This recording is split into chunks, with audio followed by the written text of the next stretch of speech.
Hey, hey.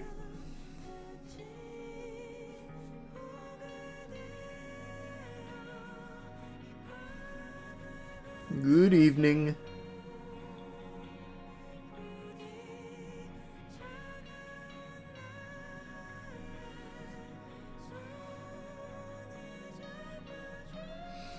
I think you got stuff wrong in your Marvel Rivals video. See, I read those comments, and I was so tempted to make a follow-up because it's just legitimate misinformation in the comment section. Like, it's unbelievable.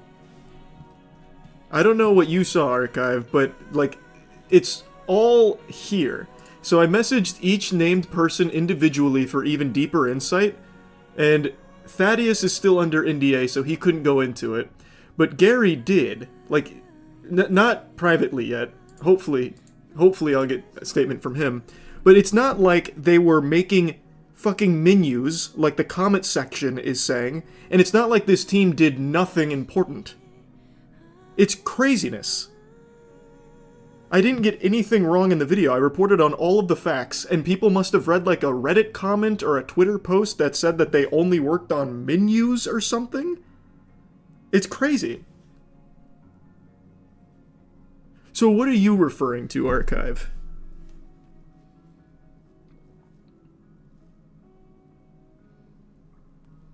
Like, it's not the game director, which I mentioned in the video. He is not the sole game director, but he was the game director of the NA branch of Marvel Rivals, which did do quite a bit, from what I can glean, in the development of the game. Like, this wasn't some throwaway, worthless temp support team that people are claiming they were. He was not. He was a NetEase director. He was a NetEase director tasked with Marvel Rivals, who is currently under NDA from NetEase on his Marvel Rivals duties. I already reached out to him directly. I don't know where people are getting all this misinformation and saying I'm wrong for it.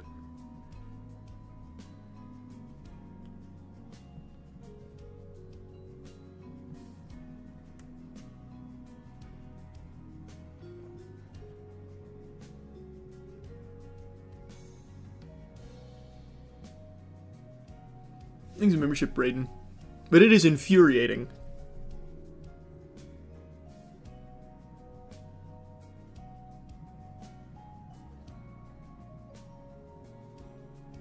Thanks, Tier 1 Crimson.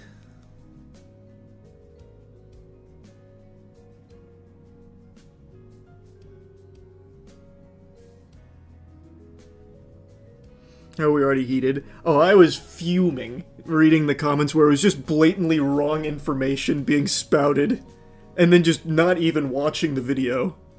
I was actually heated.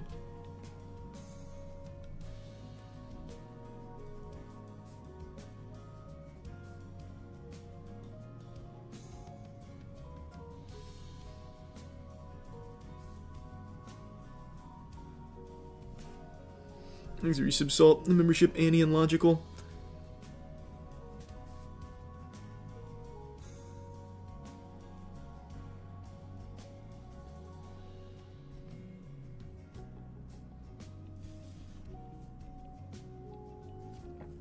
That's what I said. Overwatch should hire the team. Thanks for membership, Elf. And Samuel.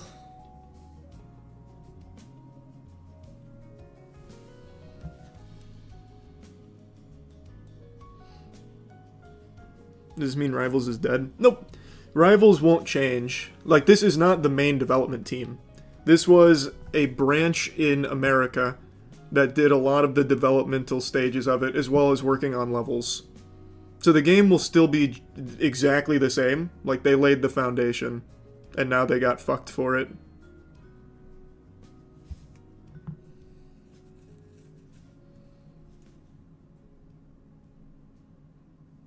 Yeah, I'm curious on that as well, Analyzer. That's why I reached out to each of them, because I'd like to know the depth at which they were working, and were they currently still working on Rivals at the time of their firing. But Thaddeus is still under NDA, so he can't answer. I don't know about Gary, and I don't know about Jack. I'm still waiting to hear. But at the very least, you have public information from Gary on some of his roles and responsibilities while working with NetEase on Marvel Rivals. He was not just a menu maker. He was literally flexible with his creative and technical skill set. As the level designer, he was tasked with coming up with and prototyping level layouts, mechanics, systems, and more, and implemented a level design tool to streamline the work process. So it's not like they were making menus, and this was just a team that did nothing. I don't know where all of that's coming from. But they are not the main team. Of course not. I think everyone knows that.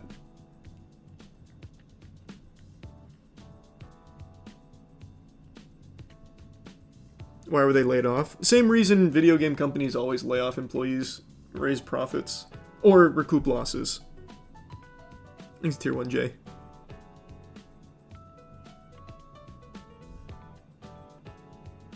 Even if they were with the team that did nothing, they still shouldn't have been fired. Well, if they did nothing, it would make sense that you would then cut them because the game's already out. What they shouldn't have done is hire them in the first place. If all they did, let's say this team did nothing but research the market of hero shooters, it would make sense that they would no longer be on the team since the game is released. But usually if you would have a team dedicated to that, they wouldn't be full-time employees working on the NetEase branch tasked with Marvel Rivals. They would be contractors tasked with research development on Marvel Rivals.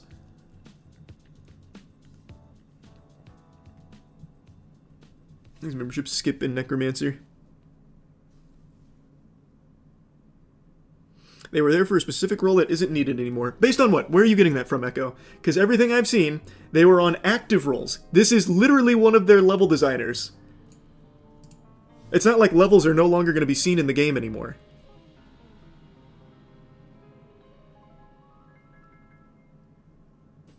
Two of them were level designers. And Thaddeus was the game director overseeing the team.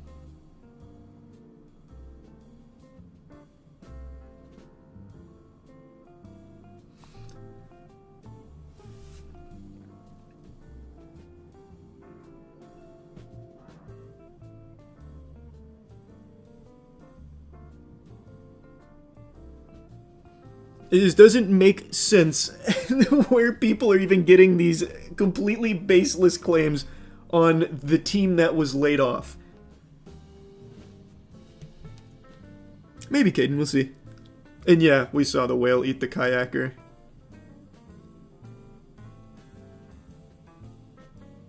Thanks to the resub, Milky.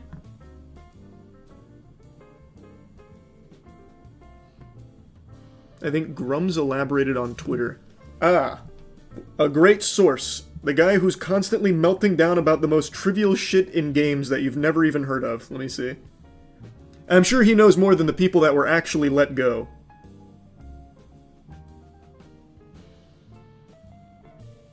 Let's see.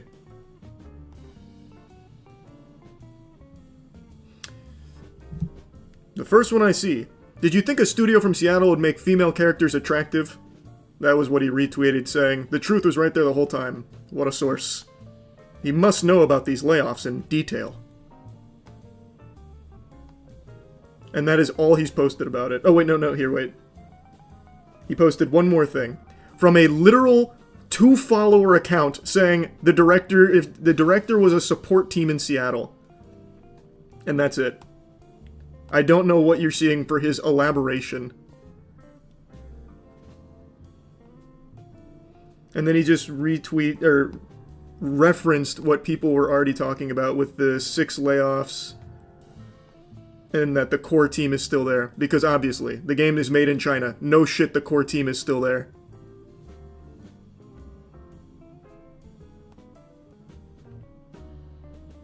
Thanks, membership, Jay.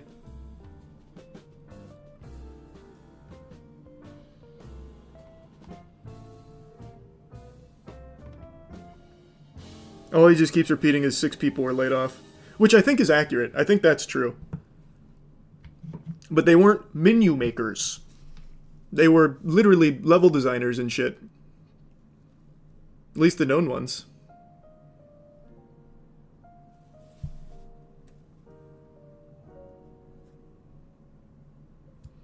Yeah, unfortunately, Zach. The characters look great. I'm excited for them to come out.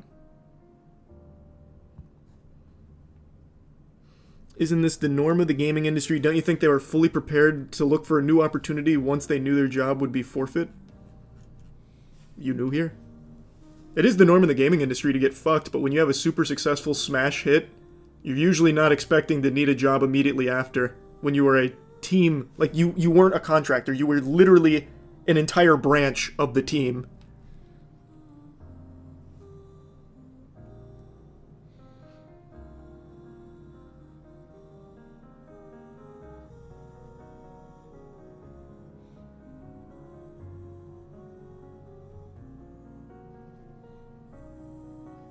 Happens all the time, Charlie. I said that in the video too. It's the norm. What the fuck? I'm well aware. That doesn't mean that it's good. Like, it still sucks. I don't understand.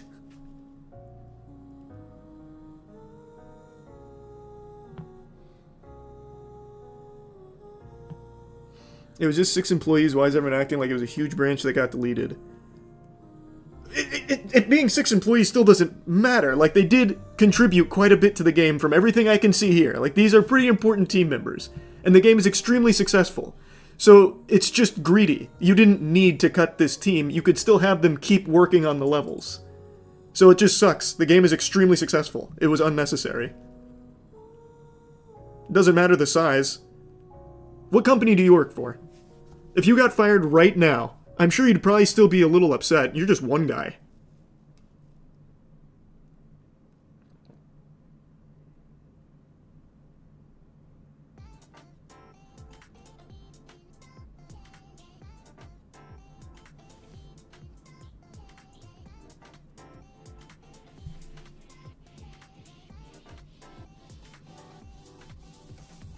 Oh, that's super wholesome. Thanks for that spare.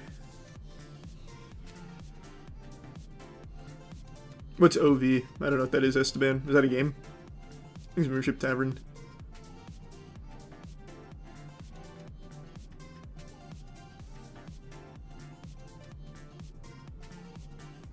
Thanks, Membership Oscar. And Capcom had a good year, didn't they give everyone bonuses? And Stellar Blade Team got PS5s. Yeah, that was super sweet. The Stellar Blade Team gave everyone everyone in the company PS5s as like a thank you. Oh, it might, Esteban, yeah. They're making improvements.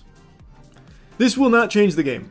This team getting canned will not change the game. As I said, this was not the main game director they let go of. This is not the main team.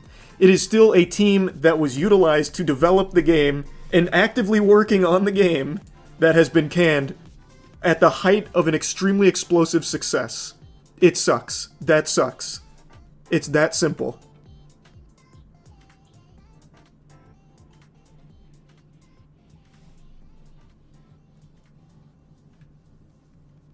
Hey, hope you've been doing well, Dragonfly. It's been a while.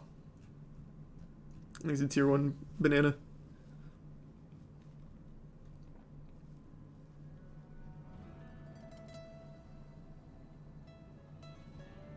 And this is something NetEase does a lot. It's like people totally forget what kind of company this is. Again, we don't know the full extent of everything they worked on. I'm still hoping to hear back from Gary and Jack. Thaddeus is under NDA, so can't go into specifics. But NetEase had done this exact thing for a game called Visions of Mana. I don't know how many of you remember this, but NetEase got absolutely blasted to the Shadow Realm immediately after Visions of Mana came out. Sorry, NetEase blasted the developers of Visions of Mana to the Shadow Realm immediately after it came out. They will just, like, lay people off, even if they're very important to a game. In this case, they literally just laid off the whole team that made the game. This is standard protocol for them.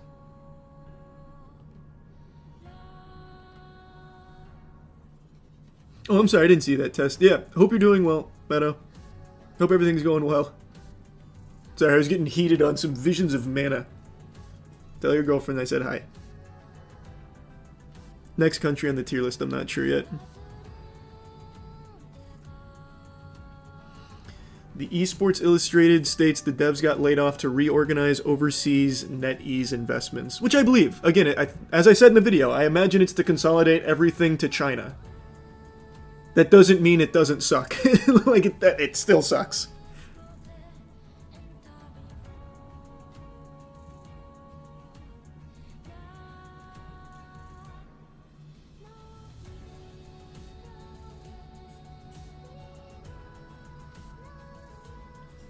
Maybe Analyzer. Oh, I just realized I forgot to turn on the crane. I hear someone trying to play it.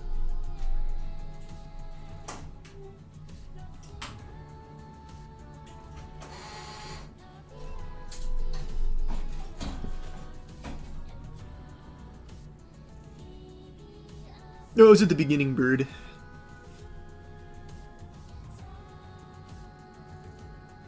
Yeah, we're gonna talk about the Delta flight in a minute. I got all the videos pulled up. Thanks for membership, Amanda. Oh no, I know the layoffs are crazy in every industry, but video games, I'd say it's particularly volatile.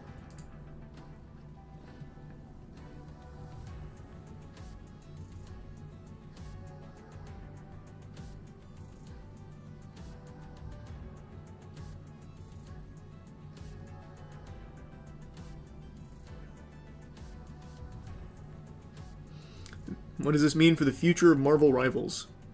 It means nothing. Like, the game's not going to change or anything. Like, it's not going to take a nosedive or anything. It still just sucks. Like, that's it. It was just a scummy thing to do. Look up why Xerox failed. Regardless of one's opinion on Steve Jobs, everything he says there is 100% true and applies to many things in the game industry right now. I feel like I watched that one. I'm not sure where it is, Munster.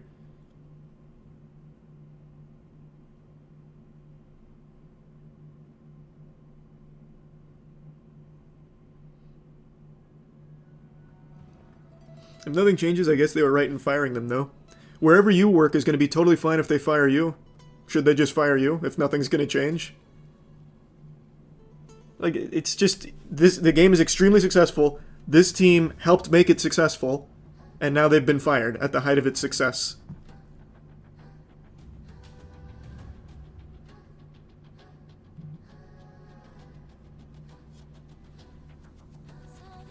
Thanks, membership, Kinney.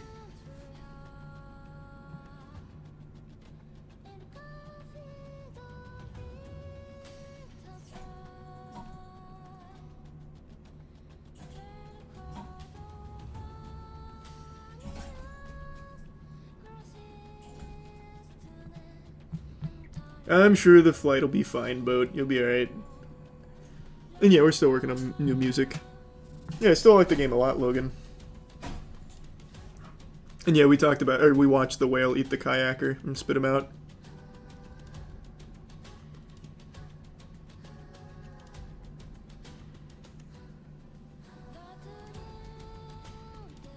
I have still not started Severance, no.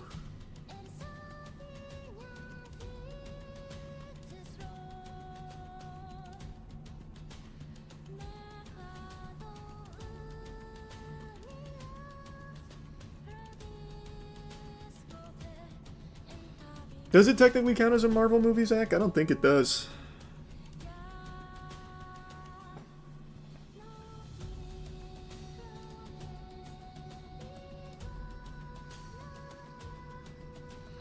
Thanks to the 2 gift subs, Ian. Membership Monster.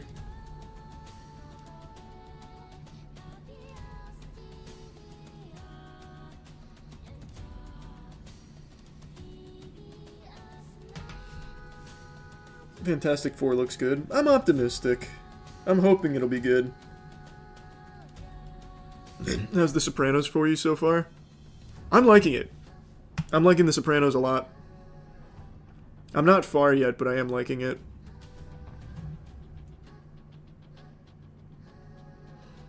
Weren't people filming inside while it was upside down? The Delta crash? Yeah, here. Let me get the footage up.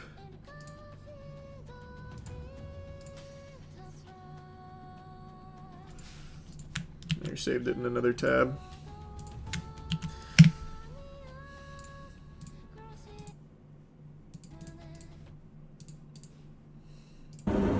So here's footage of it when it was coming down, so you can see what exactly happened.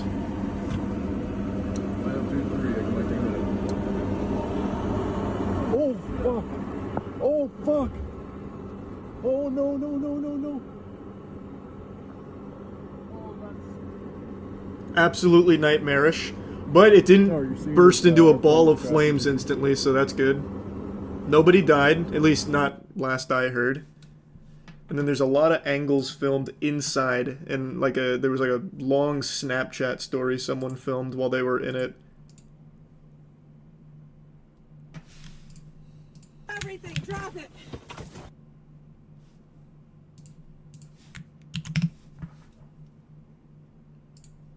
Oh, what the fuck? Oh, there we go. Come on! Don't take no damage! Step on the way! On the way! Holy fuck. Holy fuck. Holy fuck. Oh my fucking god. It is crazy how often this kind of shit is happening now. Yo, I was just on this fucking plane. Oh my god. I would not fly if I were these people. You see, I had the opposite take. If I was on this plane, I would be so much more comfortable flying. Because what is the statistical anomaly that would have to occur for me to be in 2 plane crashes? You know what I mean? Like, if I was on this, I'd come out and be like, oh my god. Like, I'm probably going to be good for flying for the rest of my life.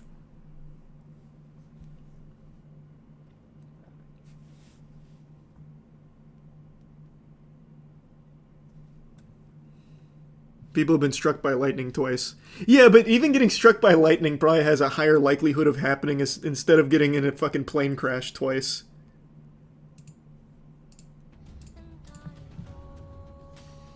What happened to the people in the plane? Are they fine? What I saw was there was 8 injuries, but nothing life-threatening, and it seems like everyone's fine.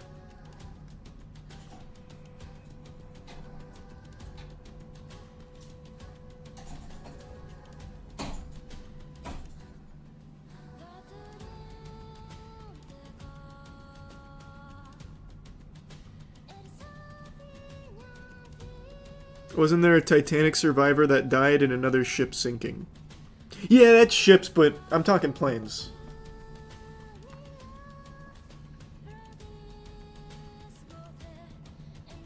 There's a great video by Captain Steve, who's an actual real commercial pilot that breaks down exactly what went wrong. That sounds interesting. Captain Steve?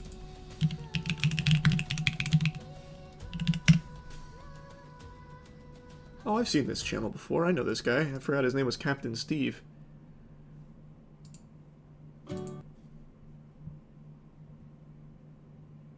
right, it's been an incredible month in aviation. So many things have happened. I didn't even get time to change. I thought right here at the airport, I want to comment about what happened in Toronto.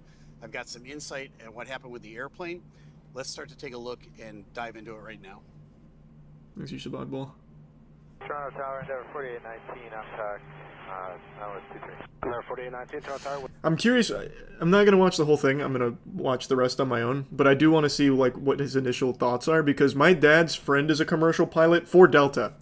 So when this happened, my dad was messaging him, and he said that what he thinks happened, and from what he can tell, the plane was going too slow and descending too fast. And when they touched down, that discrepancy, or the way he explained it's a little above my pay grade, but he said like that combination led to the plane flipping over and having that whole episode that we saw. He said the cause was too slow for a too rapid of a descent. And I'm curious if Captain Steve says the same. Wind 27023, gust 33, His total membership tie. 923, you might get a slight bump in the glide path, there'll be an aircraft in front of it.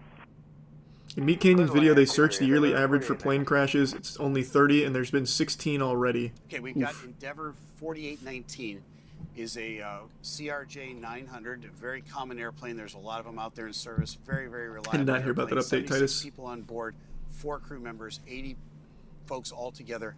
They've just been cleared for landing. They're lined up on runway 23 at Toronto Airport. The winds are gusty. They're kind of down the runway, but there's some right to left crosswind. That's going to be a factor here in a minute. Let's see what happens next. That really is crazy footage. Oh, fuck. Oh. 4543 ground runway 2488 is Golf altimeter 2993. me pause it right there. So we have some incredible footage from another airplane that was filming just what they thought was going to be a routine landing. It ends up being a crash landing that incredibly all 80 people walk away from. That's the really good news about all of this.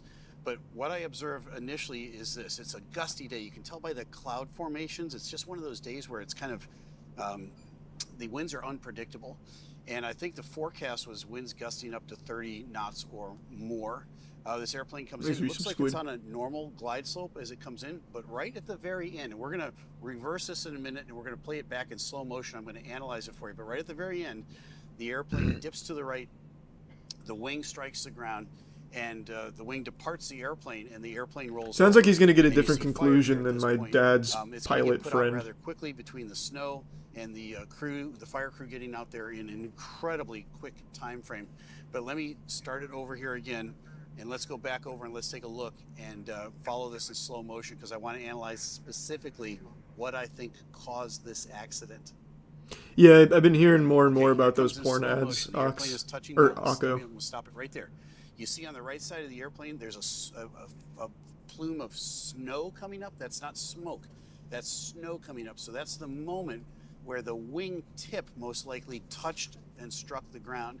Now, I think they're still on the runway here. They could be just slightly off. There may be a little bit of snow on the runway, and that explains how that snow flume comes up. Now, as that happens, here's what's going to happen with the end of the wing. The wing is designed to take incredible forces from the wind, but it's not really designed to twist in a twisting motion like an aluminum can would. If you took an empty aluminum can and twisted it, it would torque and fall apart rather quickly. Now, this wing is super strong, but it's not designed to do exactly what it does next. The wingtip now touches down the ground. Why did that happen? Well, there's a couple of reasons. That's very interesting then. That's super different. So, again, my dad's friend, they grew up together. His name's Greg. He was a Delta pilot. He retired, I think, 10 years ago because he went to a bar at one of the stops, before a return flight. He went to the bar stool broke, and it snapped his back. He then was unable to fly commercial, so Delta paid him out a crazy sum, and he hasn't flown since. So he's a real pilot who got dealt a really bad hand with some bad luck on that bar stool. And when this happened, it's a Delta flight. My dad messaged him because my dad's glued to aviation shit. He said that he thinks it was just too slow for too fast of a descent, which led to this. It seems like Captain Steve is saying it's more like the weather conditions and the actual impact, or the snow and weather conditions and crosswind. They're obviously going to do a huge investigation, and I'm curious exactly everything that went wrong.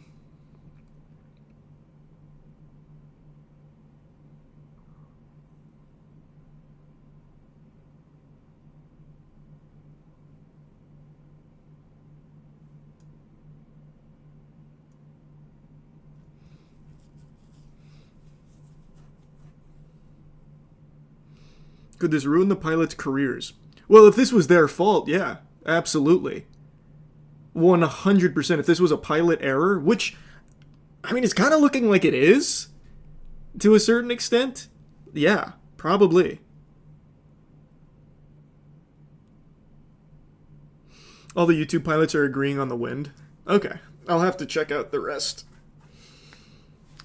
Worth mentioning, it was yesterday when my dad was talking to Greg about it. So maybe there's more footage and more information to go on now.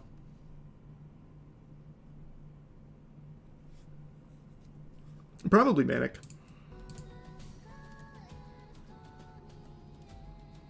I work for Delta. We operate 1,000 flights daily out of Atlanta alone and 5,400 globally without incident. This is incredibly rare to happen.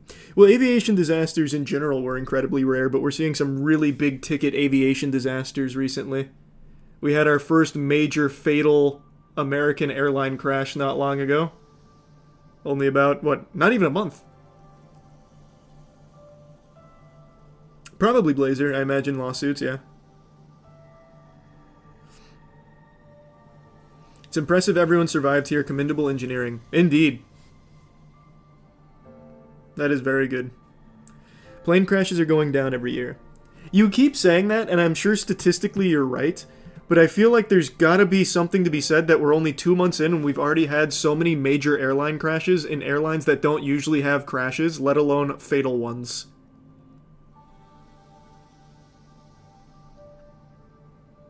Thanks for membership, Krusty.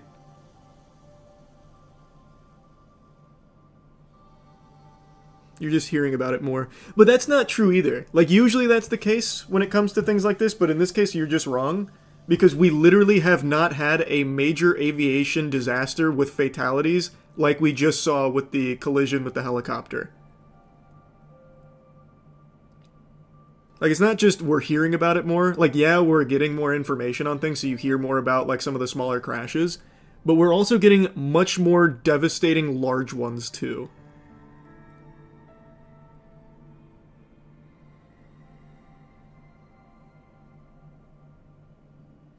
You think people in 1982 heard about all 3593 crashes? No, but you could easily find all 3593 crashes. They'd all be documented by the FAA.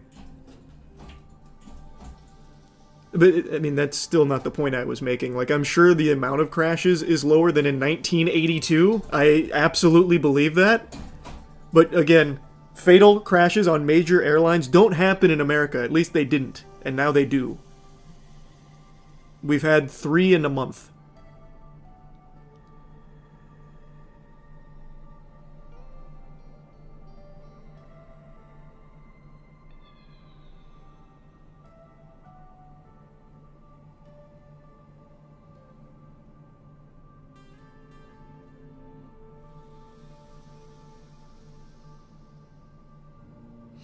Two of the last 3 crashes weren't fatal. No, but the one that was the first one in many, many moons. That was a catastrophe.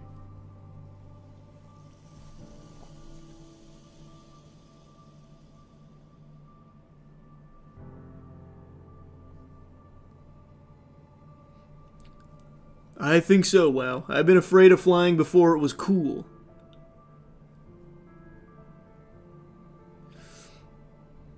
The media wasn't as strong in the 80s, so we didn't get that information immediately. Now we hear about every single crash, so it seems like more. I don't know about that, man. I feel like in the 80s, you would hear about plane crashes. Like, I really think you did hear about them. Those are well reported. But again, the fatal crash with the helicopter is the first one in long, long time. It's not just, like, hearing it more. Like, that is actually the first time that's happened in a long time.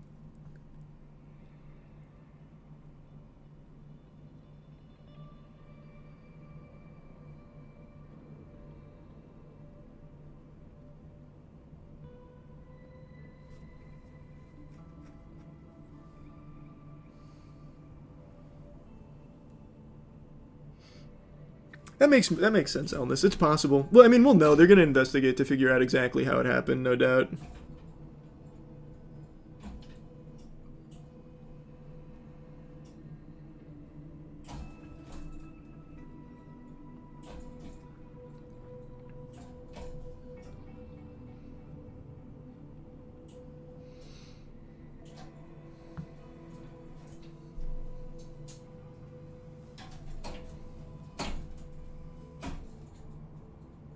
There you go, it took a really long time for a crash like that to happen, very rare. I know it's very rare, I'm not saying it's not very rare. I'm saying we are getting much more high-profile aviation disasters when we usually don't.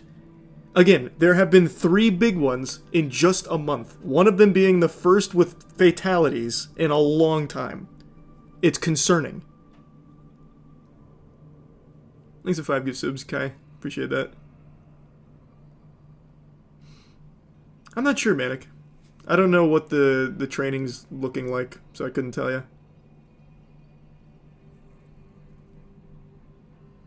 I'm a flight attendant. This many commercial accidents is not normal. Well, it's definitely not normal, that's for sure.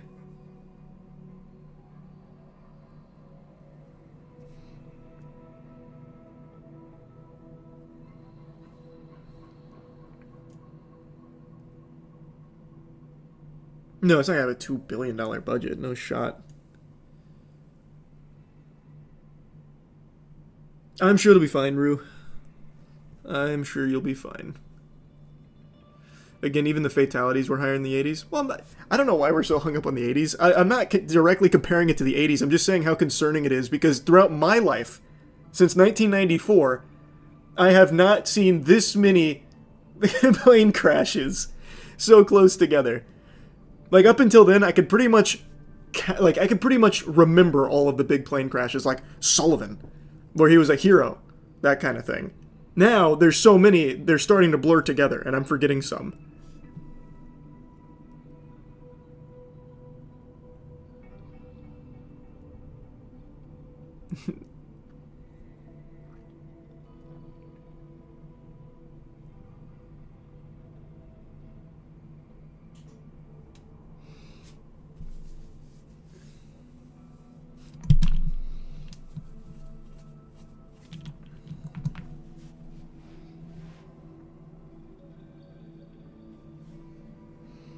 I don't know if I'll watch Neza 2. I was thinking about it, but I haven't had a chance yet.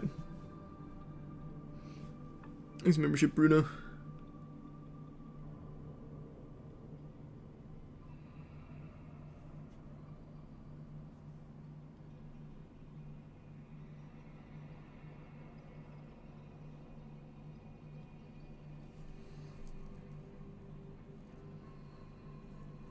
You gonna watch The Monkey? I am gonna watch The Monkey.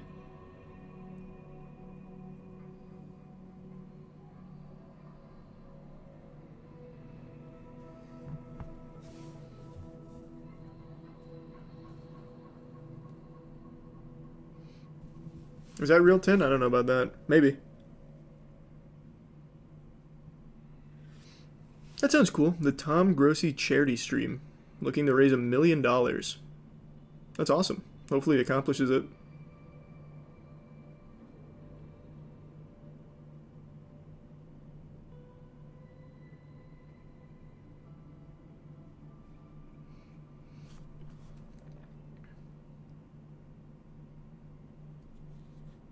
Is that real, McMittens? That's scary. And yeah, I know about the Cake Bandit. I saw. Pretty interesting. Did you follow the ASAP Rocky case? No, I saw he got found not guilty, but I don't even remember what the fucking case was. Look up a list of accidents and incidents involving commercial aircraft wiki. Well, you can just go on the actual database instead of just using the wiki, but maybe the wiki's easier to use. Maybe Nova, but not tonight. You'll get him, Joey. Thanks, Doodle. It was felony shooting charges. If he was found guilty, he could have gotten 24 years in prison. Jesus Christ. Holy.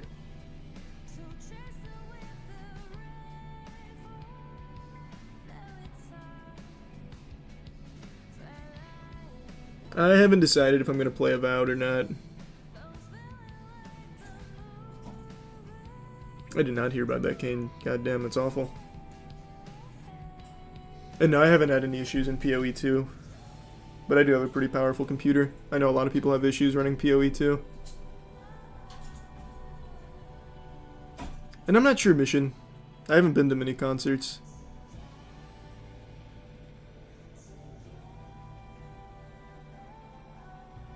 Yeah, I still need to try the Mayo PB&J. See, Wes Watson got a giant tattoo on the top of his head. It looks incredibly stupid. No, I didn't see that.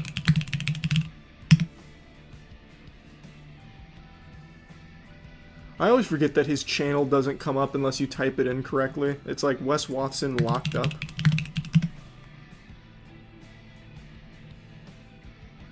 God, what is the name of his channel? Oh, he just changed it to Wes Watson. Let me see. In life, things are gonna happen that are out of your fucking control. But yeah, but it was entirely in your control to get that head tattoo. I want to see it. Show me it.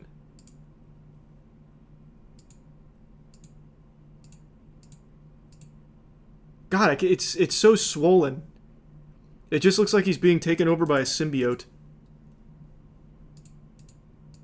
Point your chrome dome towards the camera, please. Oh, I almost saw it. What is it? What is it? It's on the subreddit for a better look. Oh, okay, good.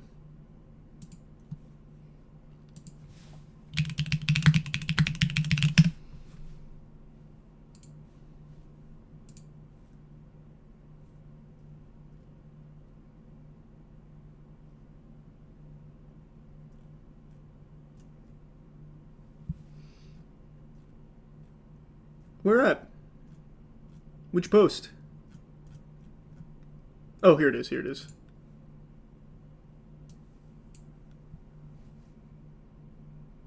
What is it?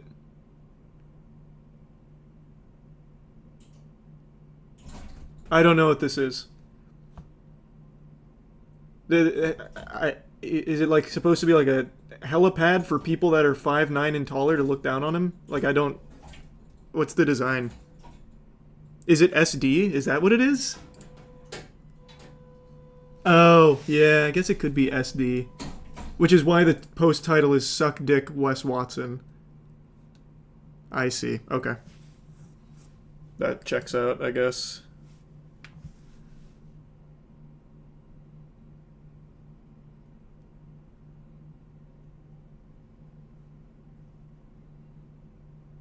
I haven't decided if I'm play about or not.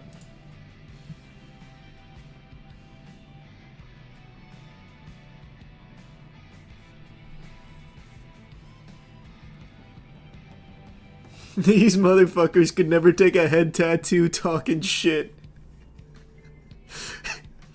I'm gonna tell you something, man. You shouldn't be getting a top of the head tattoo.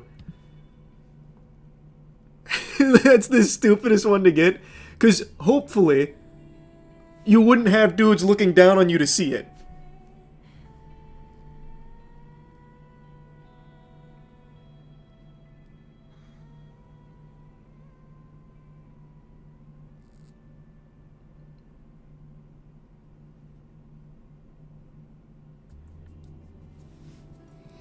Unless he's giving you head. Oh, I never thought of that, actually. I was just talking about because he's short. That's so true. Maybe that's what it was for. Maybe, oh, wow. Now I'm starting to connect everything. I get it.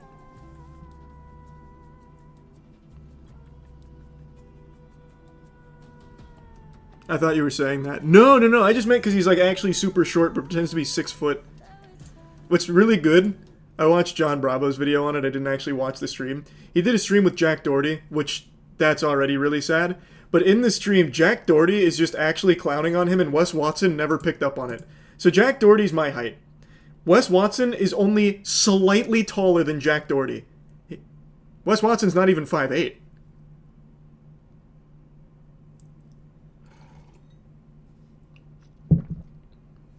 And he did like a height thing where he tried to prove he's 6 foot, and Jack's like, well, yeah, I mean, you're a little taller. Maybe 5'9", I guess. And he was being really nice because he's definitely not 5'9". It was so interesting.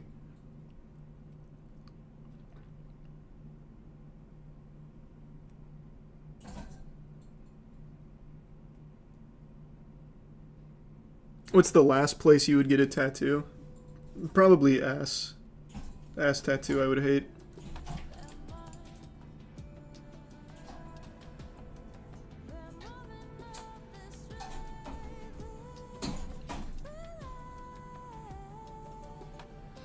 Cock tattoo? Yeah, I mean, that'd also be bad. Ass, wiener, both would be really awful to get.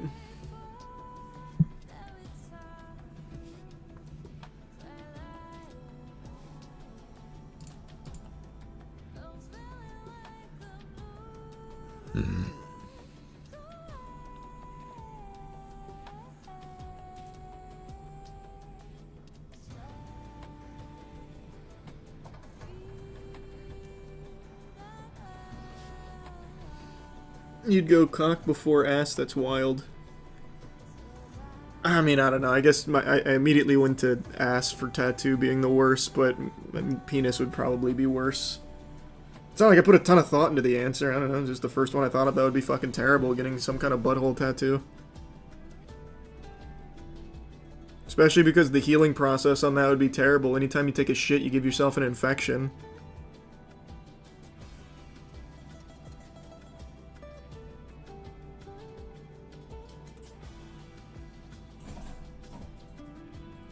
No, they don't really have meaning, Rue. Thanks, membership, Queenie.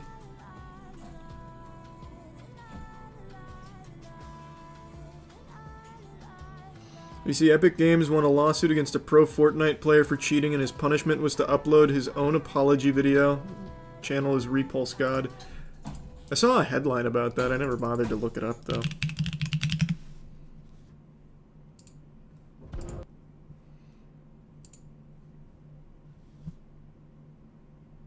This is low effort. Oh, come on. Not even 009 sound system or anything? Really? Silence?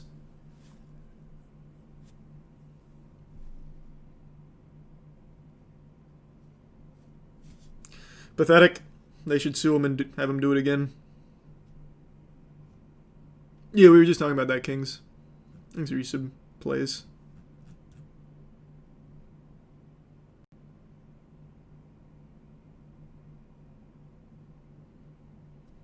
I don't know about that one, Bo.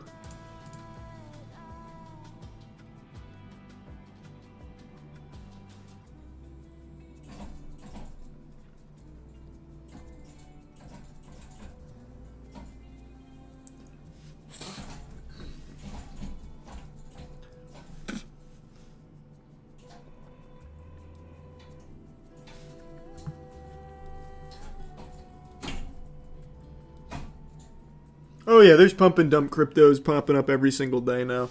Not surprised. Not surprised.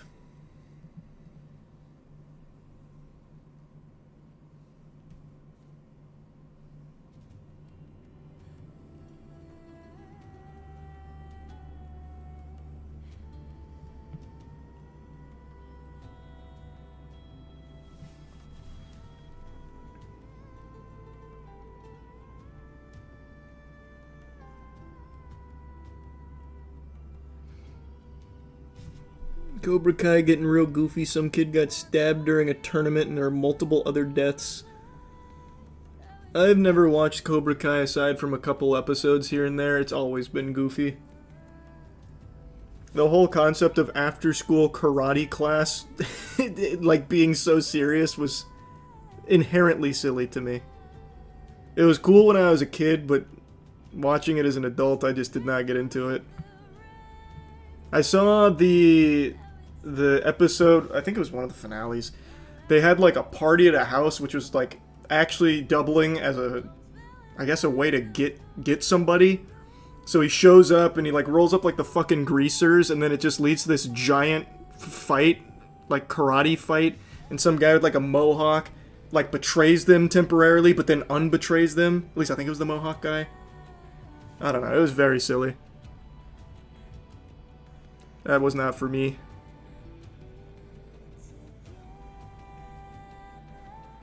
Spoiler. Oh, is that a spoiler? Oh, I didn't know.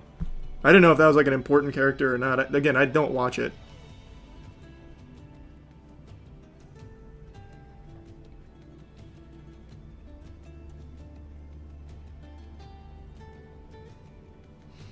I got no good advice for you, Miz, but it's gonna boil down to like just getting lucky. That's really about it. And consistency.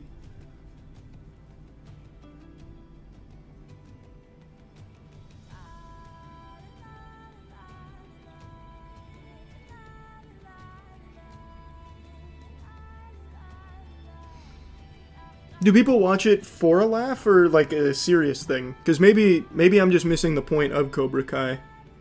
The impression I got is that it plays itself serious.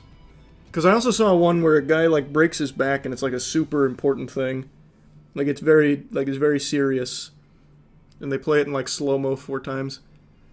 And then I think in the same episode, one of the bad guys who teaches them the bad techniques, he has them run in an empty cement mixer. And they're like, this is too much, we can't do this. You're like, you're gonna have to.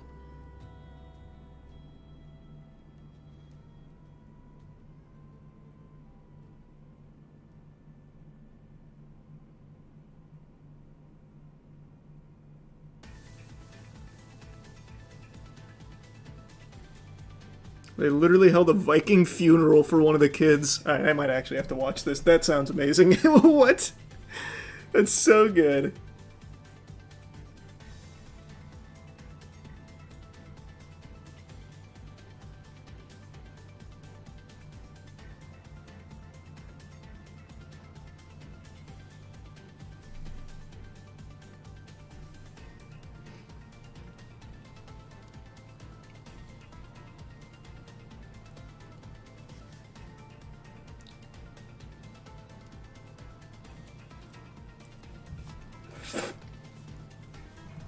No, I'm not playing Poppy Playtime. Thanks for your sub, Bammy.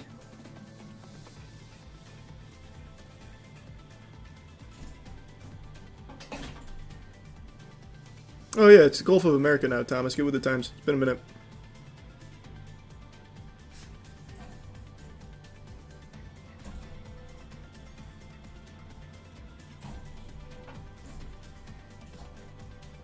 Have you looked at the Human Torch gameplay yet? He looks fun. He looks busted.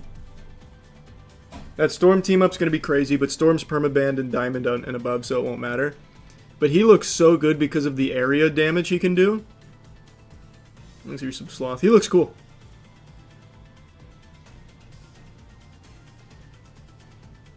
But I also said the same thing about Mr. Fantastic, and look at how shit he turned out to be.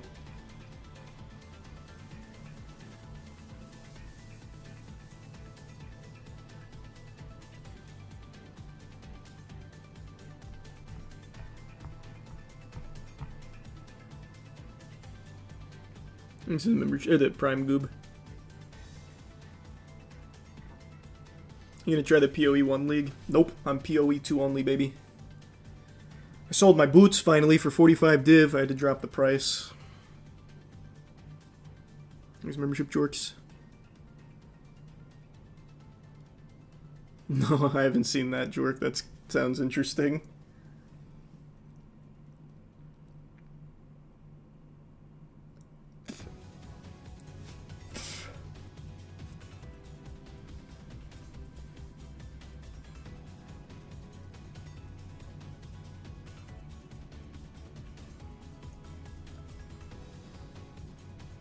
Yeah, I liked Rise of the Ronin. Glad you're liking it.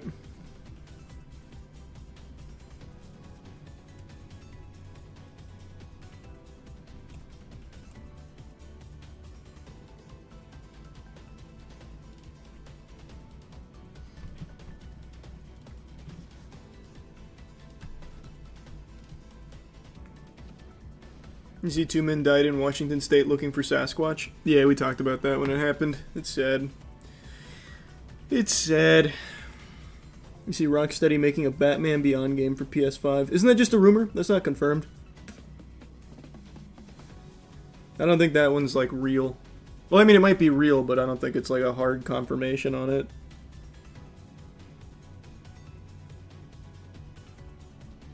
Here's membership toast.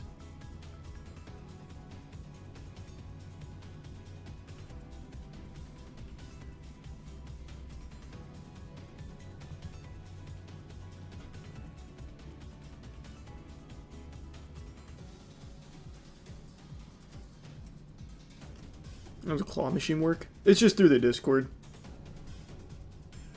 It's the one I linked earlier.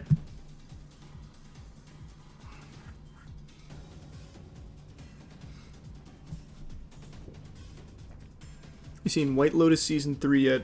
Nope.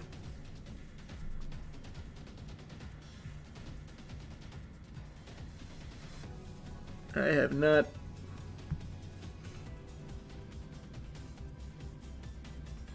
Maybe Emerald, we'll see.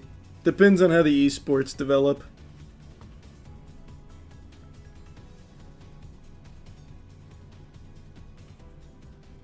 No, the Fantastic...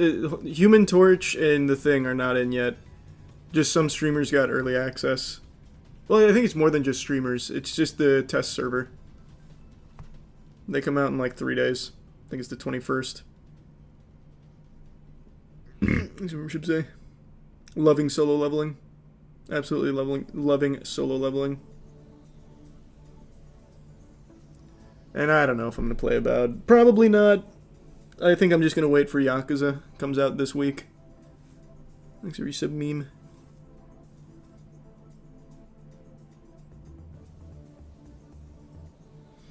I'm a college programmer who just made a website called truesizeofgames.com. I was hoping you'd take a look and give some feedback. Allows you to see how big open world games are in the real world. I'll take a peek. I feel like doing that on stream's dangerous because I might go on there and you're just fucking leaking IP and shit. But yeah, I'll take a peek.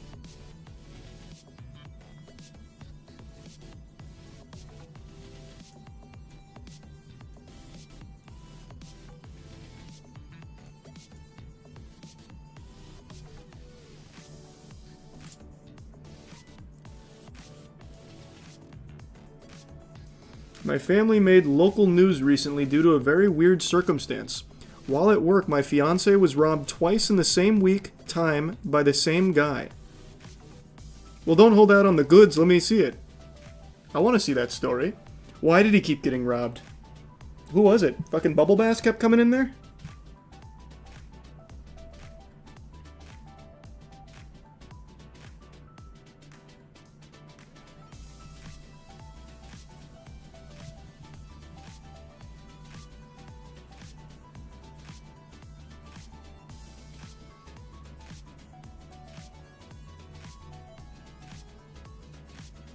Thanks, resub, Mike. Ooh, that's rough, Caleb. Start scooping it up quick. Thanks for the resub. No, that's terrible, Mac. Jesus, that's sad. Is it a members-only Discord? No. No, it's here, I'll just drop it again. It's just a public Discord. Oh, nope, I almost just linked a Reddit page. From the, Avowed. Or, not from the Avowed. From the, airline crash. Here. It's just free to play the Claw. You don't have to be a member or a sub or anything. I'm not very far in Sopranos, but I love it. I am really, really, really liking it.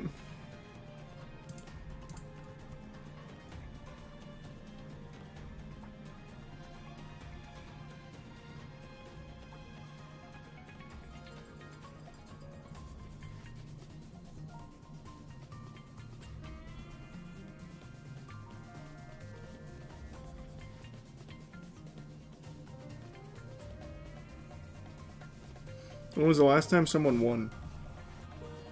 Fuck, I don't know. I'm surprised people don't win it more often.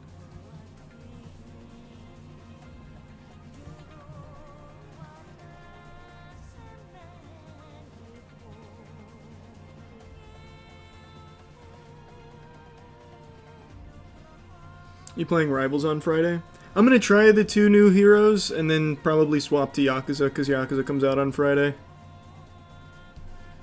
That'll be my plan.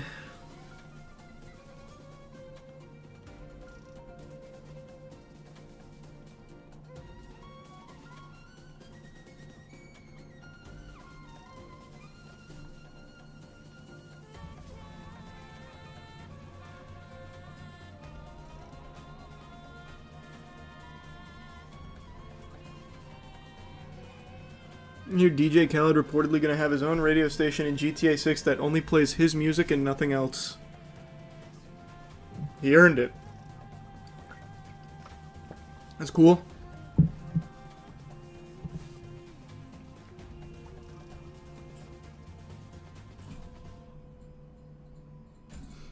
Bro loves starting Yakuza games and never finishing them. And I'll probably keep that tradition alive with the new one. Unless I really just fall in love with it and bang it out.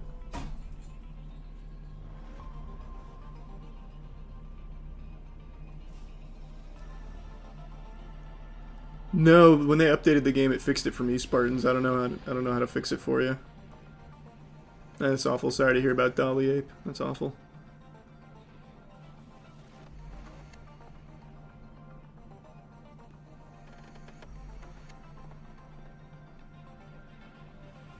I don't know, Wuto. I just... the more I see it, the more I just don't feel like it. That's all. It's not very deep. I'm more excited for Yakuza.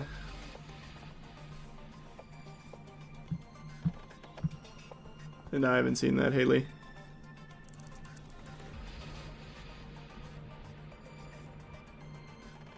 Who knows, Clementine? Who knows?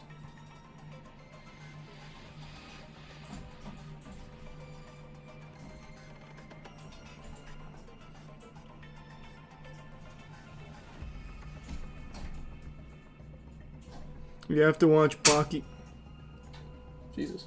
You have to watch Bakugo vs. Inosuke fan animation. It was made by one guy. It's amazing. I saw that. Yeah.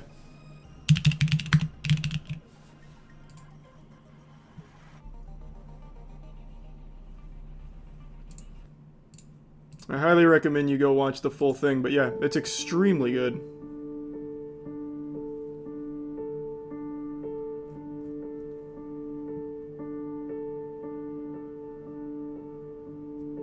Thanks, you should Pyro and Ed. Probably grow to 6 Crayola between one of the two. I love the style of it, man. Like I said, fan animations have really just become unreal.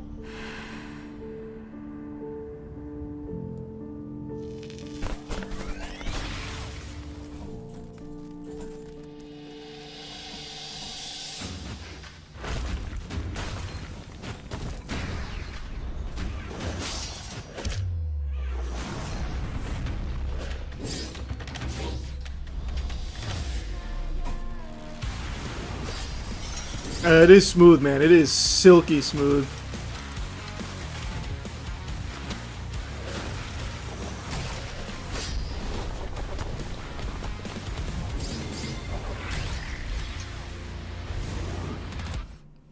It's so fucking good. You should really go to his channel and finish it. His membership, Jay. There's so much talent in just fan animators these days. Thanks, Resub Rich. Deadass, get this fucker to animate Invincible. I looked him up. He works for someone, at least from what I saw. I don't remember what studio, though.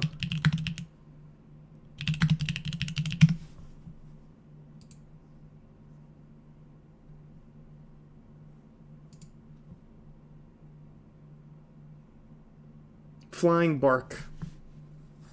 I don't know the company, but he currently works for a studio called Flying Bark.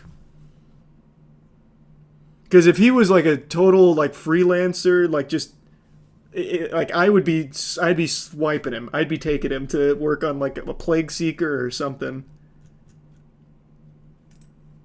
But yeah, Flying Bark is a production studio, and he's employed there.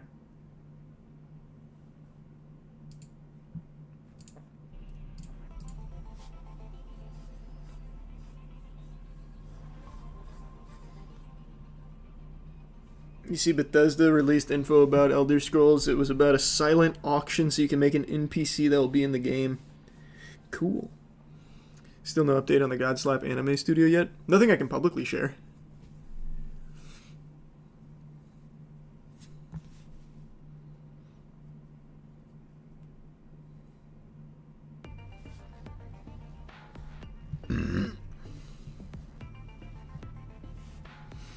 Hey Andrew, how good is that Astartes 2 trailer? So good. So fucking good.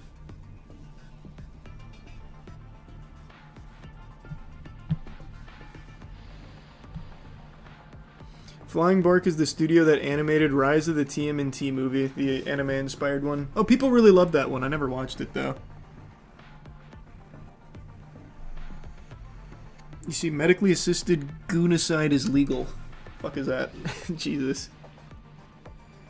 I guess probably YouTube, Mikhail. You're working on it. Are you, Andrew? That's awesome. You and Sayama are working together? That's fucking great. You see the video of Drake throwing his shoe at a drone and slipping and falling. Let's see. This has no views.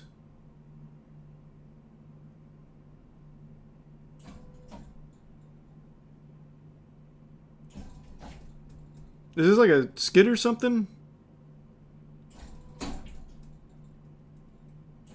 I didn't see him slip and fall. That doesn't even look real. Super fake. Probably AI.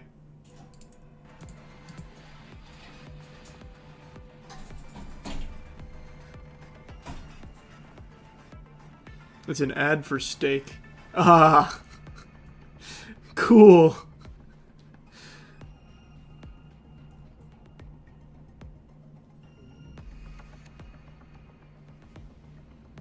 I still haven't played Neon White, no. I need to.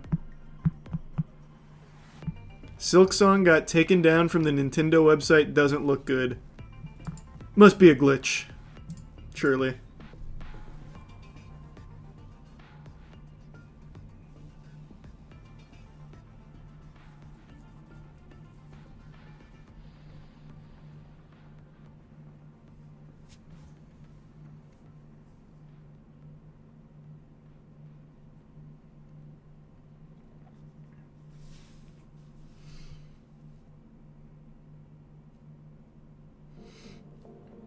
Look up man shares experience after being robbed twice at knife point. Oh, that's a fucking serious robbery then. That's scary. Hey, let's see. So this is your fiance?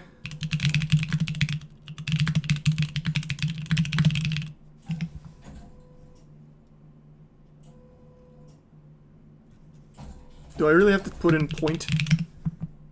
Man, that is crazy how I needed to put in point. I put every other word in there and I thought for sure it would just fill in the rest and it did not.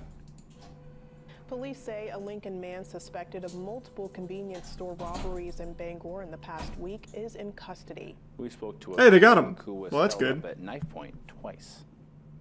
I don't want to live with this worry. That's what Louis Manzo's fiance tells us after he was held up at knife point twice at work during 2 robberies. As I'm getting prepared to clean, a gentleman comes in with full winter gear, but you don't think anything of it because January, the coldest month of the year. What he didn't expect was what the man demanded of him moments later. He throws the black trash bag onto the counter with his knife out and says, "Give me all your money." And I know, it was scary. Even the kid's like, what the fuck? Who was at home sick with God her damn. child. That's the horrifying. first thing Manzo thought about when he was held up. Well, I'm glad they got him. She felt after getting calls from friends and family.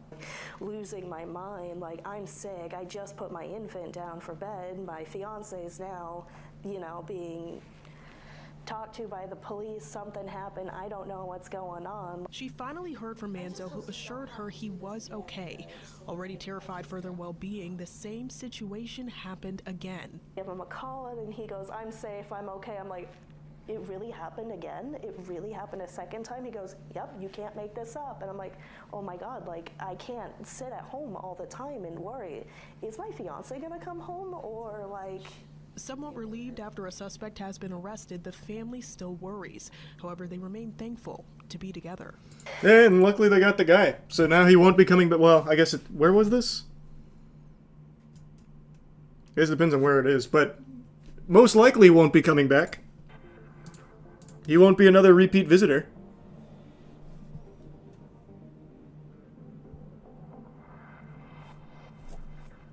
His membership duck. Glad everyone was alright. It was in Maine. I don't know enough about Maine. Unless they got the wrong guy. I guess. That's when you gotta get the medieval booby traps out.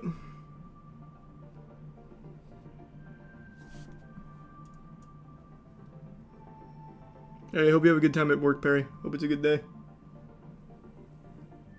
Maybe at some point, Groggy. We just haven't had a chance to put it all together yet.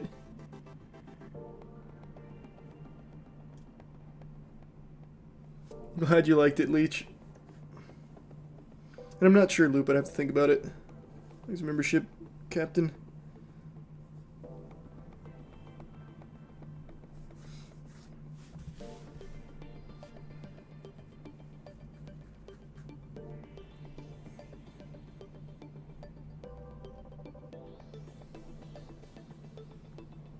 Oh, it's not Leech, it's Leia. I see it now. Sorry, I fucked your name up. My bad. What would you do if Amelia Perez won all the Oscar noms? Frown? Like what do you think I'm gonna do? Like, I'm not gonna go, like, flip over my desk or go ballistic, but I'm gonna be upset. Like, I think the movie sucks, but I'm not gonna, like, do anything besides just say, dang. Why?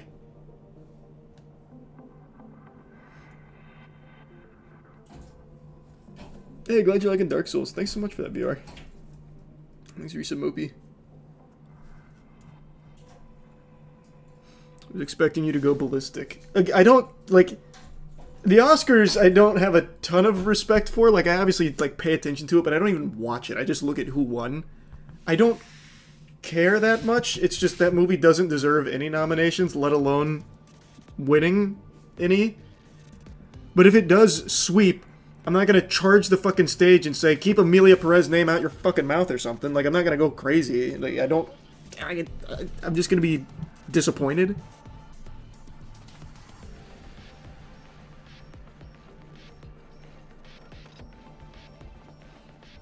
Oh yeah, Liza P's amazing. Glad you're liking it, Booty. And no, I don't know if the thing will be broken. We'll see. There's membership Threx. And yeah, we are, Connor.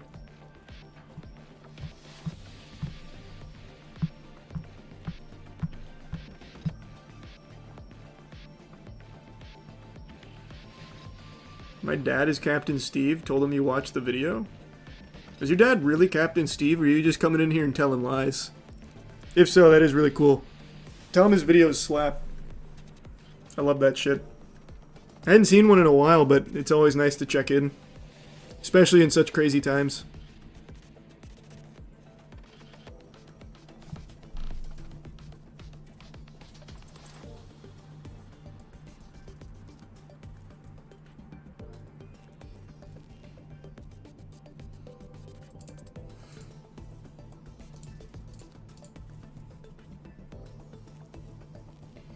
I'm not eating Long Johns, Joshua, sorry to say.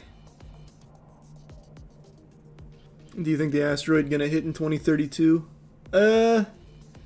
Probably not. I don't know. I'm not an astronomer. Thanks for membership, Chris. Hold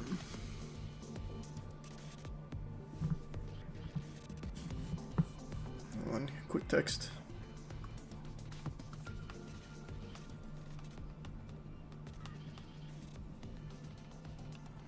Cam gone?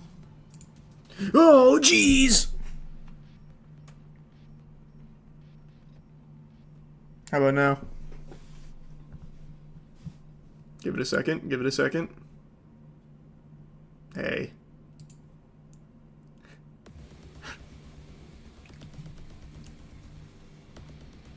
There's membership Snee. And yeah, I will bullseye.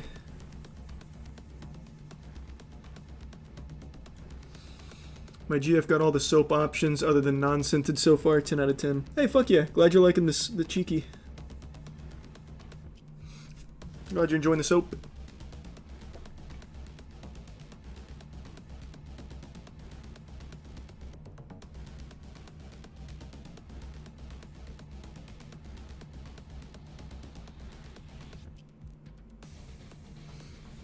Do you remember Dr. F back in high school chemistry? That's my dad. There's no shot that's actually your dad, but then I looked at your YouTube handle. That would be a crazy thing to fake. Because that is definitely his last name. I've talked about that guy a lot. Well, a lot's maybe a little exaggeratory. But I've told that story before. Anytime someone brings up, like, who was your favorite teacher? I always say, well, now that you're in chat, I guess I can't say his last name because it doxes you, but he was the chemistry teacher I said used to work for Sony, and he helped develop the chip for the PlayStation 2, and he taught us how to fillet a fish. And he used to work out with the football team just to do it. So he'd outlift our football squad. The guy was a fucking animal. He was so cool. I've talked about him multiple times on stream. That's a crazy thing to just come out of nowhere, but it'd also be even crazier to pretend to be his son and even make the account in that guy's name. That'd be so obscure.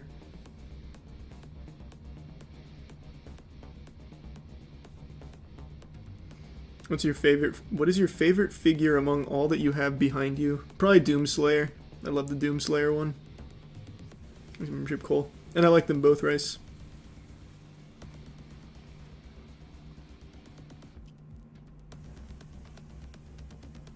Sounds like a fun guy. He was great. He ended up having to leave us during the semester, so he was only there for like fucking not even like 4 months.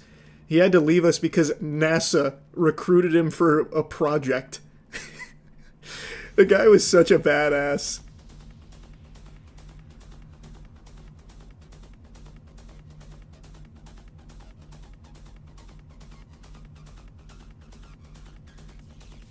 Yeah, we saw the Capybara Cop. I think LA Noire holds up really well. I'd recommend it, yeah. Did he ever come back to teach? Fuck no. I don't know what he does well, I guess if his son's here, he could tell me. I don't know what he does these days. He's probably still working at NASA, would be my guess. You usually don't go from NASA back to just teaching, I would think.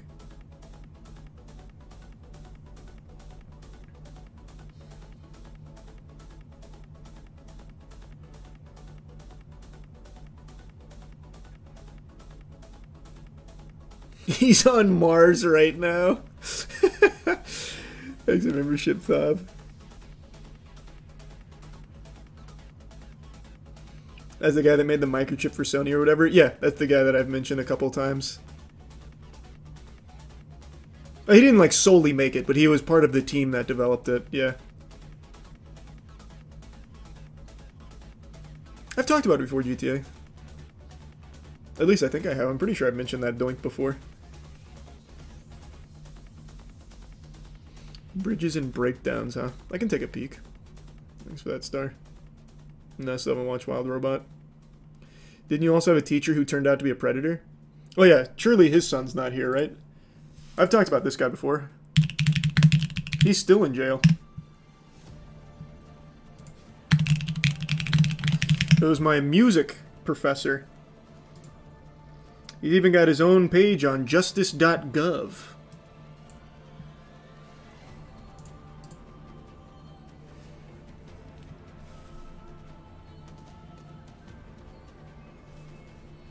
Have you seen the video of the Florida man attacking McDonald's employees because they didn't have straws? Yeah.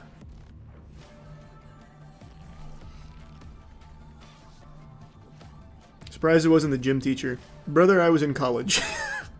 We didn't have gym.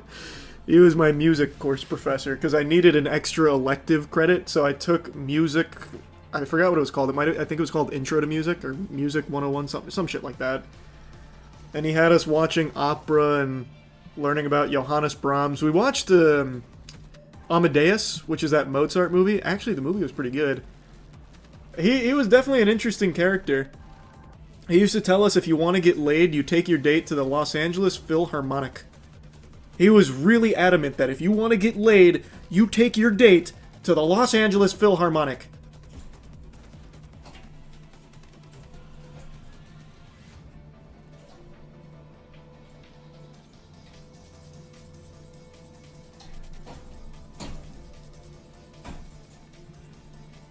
Did he work there? Where? For that orchestra? Man, fuck no. I don't know what he did outside of teaching. Well, I mean, I guess we do now. But, like, I don't know what his, like, outside of teaching profession was.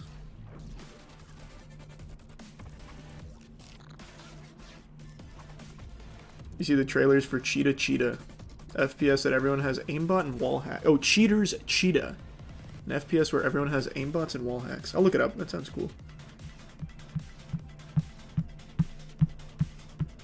No, wait for customer service, Groggy. We can absolutely just send you a replacement. Sorry to hear that. I should 10 gifted members VR. Appreciate it.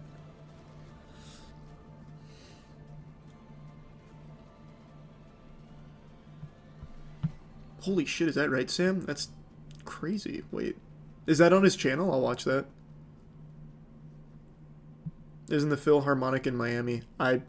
Brother, I don't know. The only thing I ever know about the Los Angeles Philharmonic is what he would say about it. But yeah, he got Chris Hansen.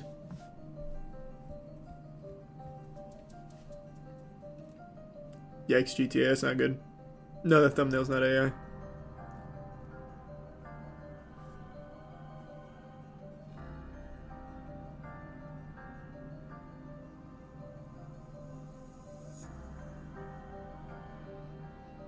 Only getting 17 years is insane. The justice system doesn't care about children. I was pretty surprised as well, too.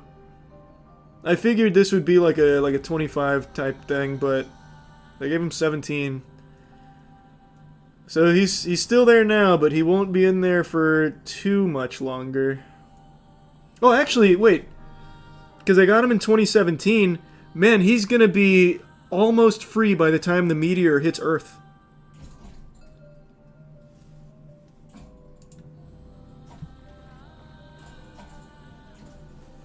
What movies you plan on seeing soon? The Monkey.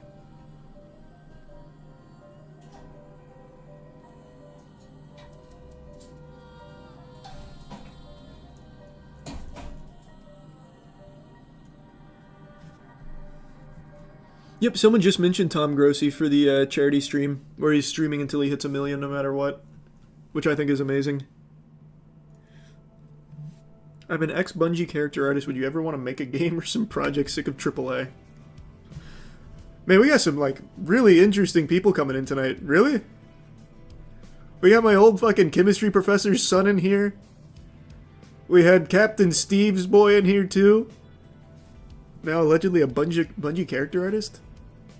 That's pretty cool. What an interesting offer.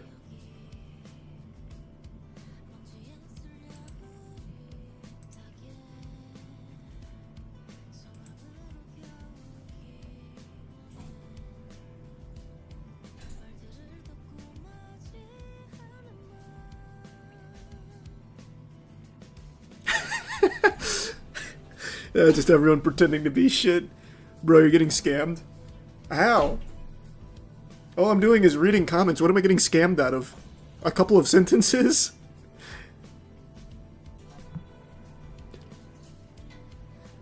Now, I can't say for sure on, like, Captain Steve's son, but I'm pretty confident that was actually my high school chemistry professor's boy. Because it would be crazy, because it's not a common last name. Like, that would be a crazy thing to just fake. Hey, I'm your fucking... How long ago would that be? 14 years ago? You remember your chemistry professor from 14 years ago? Yeah, I'm his son. No, I'm just faking. I'm not actually his son. I'm just pretending to be him.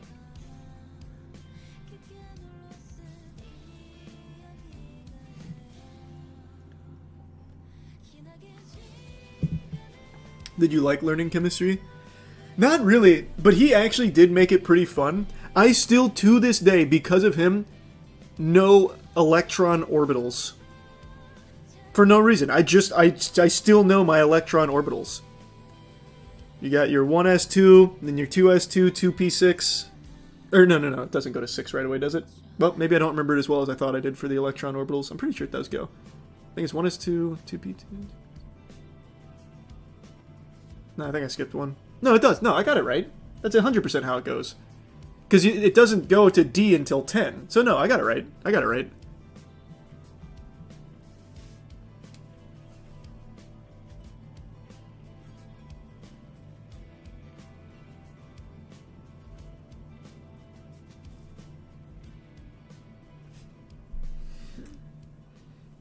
Yeah, we watched some of that last time, Mitch, for the bar fight. Thanks for membership, Logan.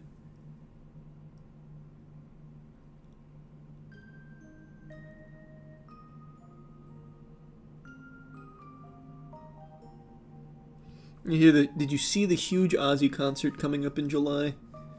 I did not.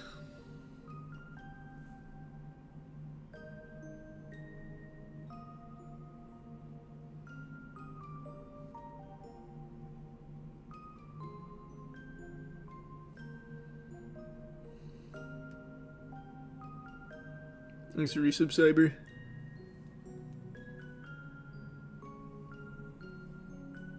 Were you going to play that simulator game today? Oh, thank you for reminding me. I'm not going to play it today, but I am going to play it before Yakuza. I need to buy that. Thanks for reminding me to buy that. I'll buy that after stream.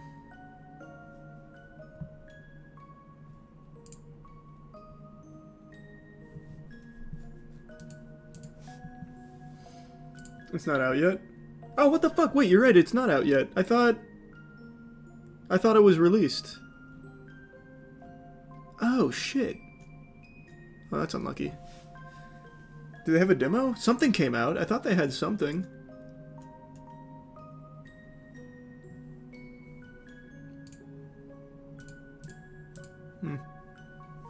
Well, when it comes out. Room tour update. I'll give you the room tour either tomorrow or the next day. Thanks, Resub Matrix.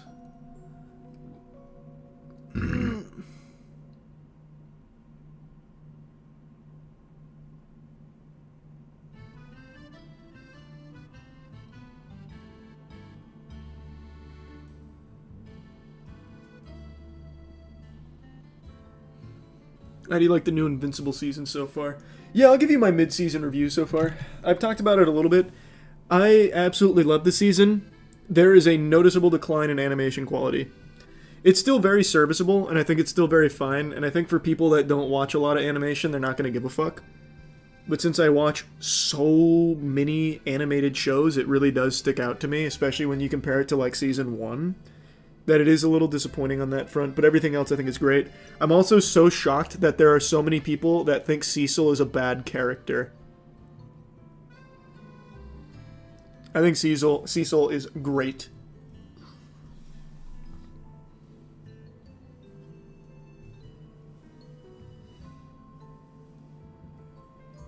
Oh, that's super cool, Waleed. Yeah, the email's on the YouTube channel About page if you want to send it there. I'll definitely take a peek.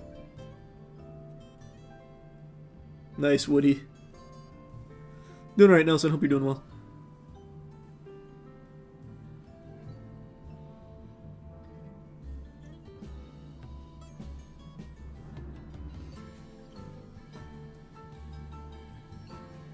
No, what's it even about, Coastline? What are they investigating with the games? Thanks for the gift sub, Curry.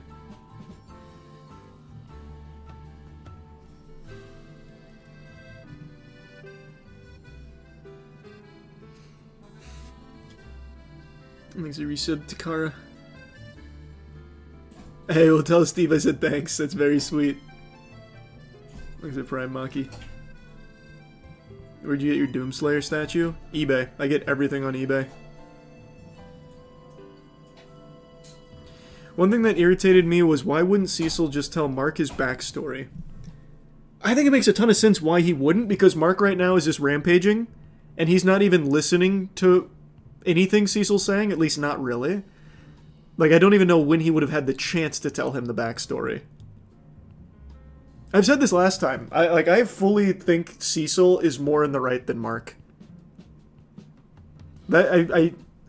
I do think it's a very good line. You can either be the good guy or the guy that saves the world. And I think he really exemplifies that. He's doing some questionable things, but ultimately he really is a character that wants to save the world. And with everything he's been through, it's totally understandable why he does what he does in regards to Mark and his family. I think he is fantastic.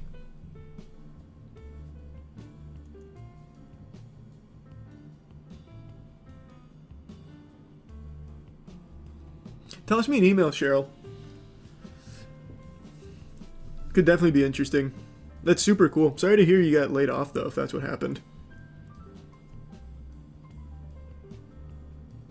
No, it won't affect it at all, Jacob.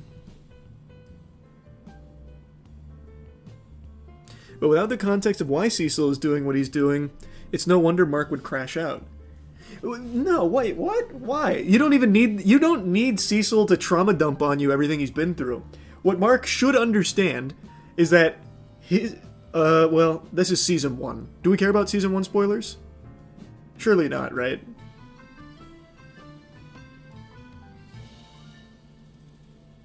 Okay, most people saying no. Like, I feel like what Mark should really easily understand is the position Cecil's in. They are completely useless against someone of Mark's caliber, and that was proven with Omni-Man. They can't do shit against a Viltrumite. So obviously he's going to have to do some extreme measures to try and protect the planet, because he can't really trust Mark.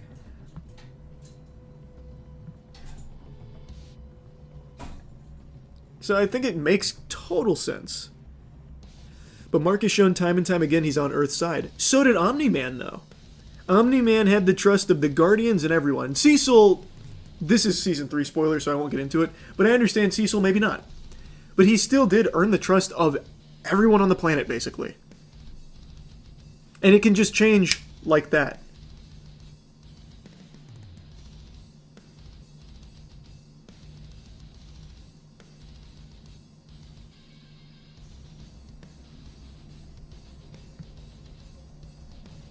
But Mark betraying his dad shows he wouldn't change. Not at the moment, but let's posit some hypotheticals. Let's say Amber had been killed. Like, if Amber died, what might Mark do? And how can Cecil even protect someone that Mark cares about? How can, like, he can't while being a good guy.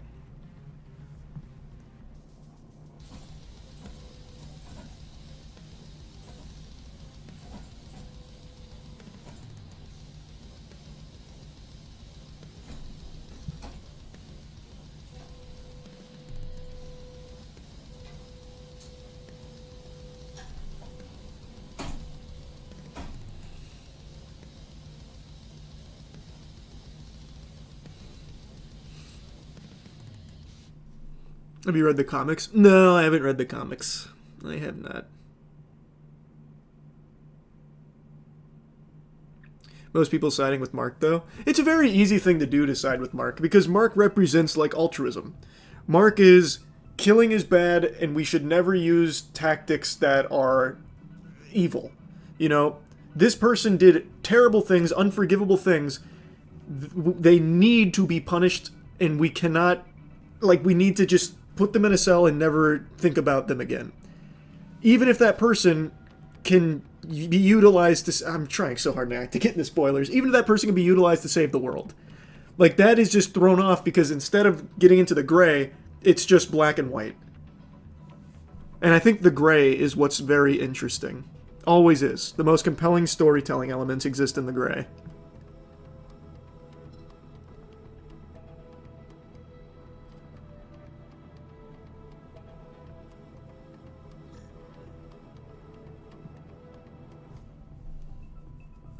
What's the name of the music? Sounds really cool. Oh, this is just the Stellar Blade soundtrack.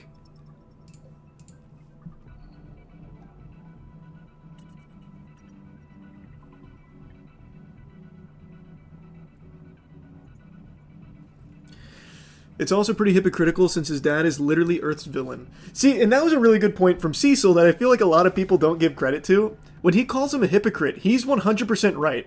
Because Mark right now is in the process... Oh man, this is actual spoilers. Like, this isn't even Season 1 spoilers. So if you don't want any spoilers, real quick, just mute. I won't talk long on it. But he's 100% right, because Mark right now is like, Earth isn't ready to accept what our dad did and get over it. Like, he is actively in the process of trying to prove that his dad can be reformed. His dad, like, he's done terrible things, but he can still be a good guy.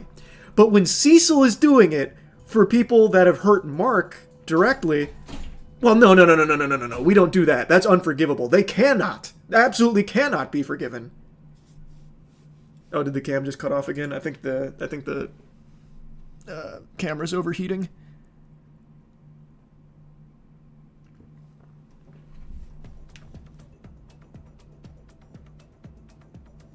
Hold on, there it is.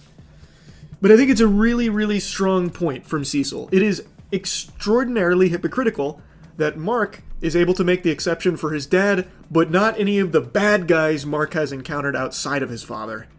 When his father has absolutely killed far more and done far worse than any of the people Cecil is using to save the world. Okay, no more spoilers now.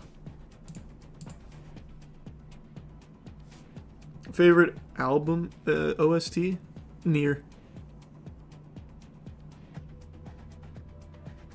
I would be on Cecil's side if he didn't put the thing in his head.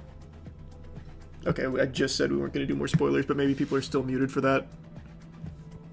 I just read that out loud, hopefully you didn't hear it.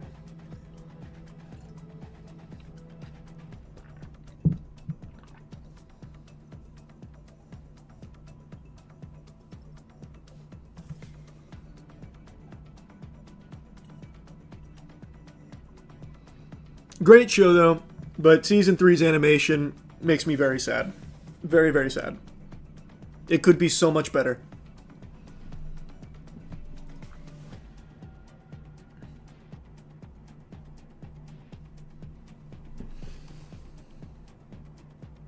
Is there going to be a Season 4? Oh, I'm sure. I think this is going to go for a long time. Did you hear that fart? I hope so.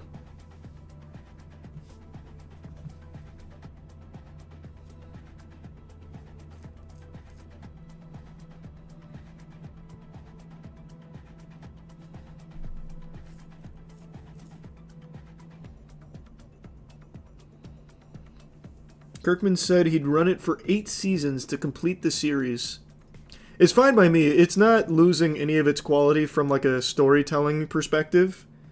Like the writing is still so strong. I actually think the writing in this season might even be the strongest of the series entirely. It's just I beg them to improve the animation. It used to be much better in season 1. And that's not just rose-tinted glasses. I went back and I watched season 1 clips. They need the porn animators back desperately.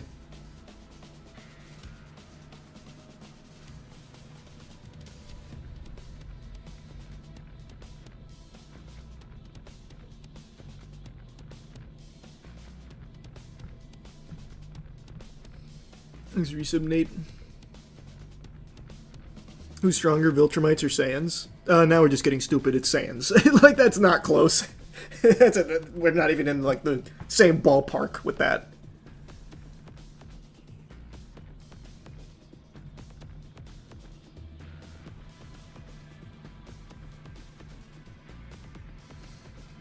Yeah, I'll be playing Metal Gear when it drops. Is anyone stronger than Saiyan?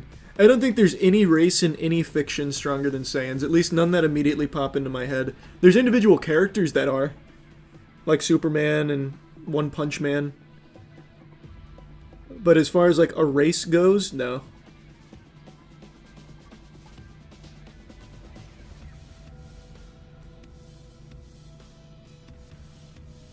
Nah, my dad's strong as fuck. Yeah, and maybe that guy's dad.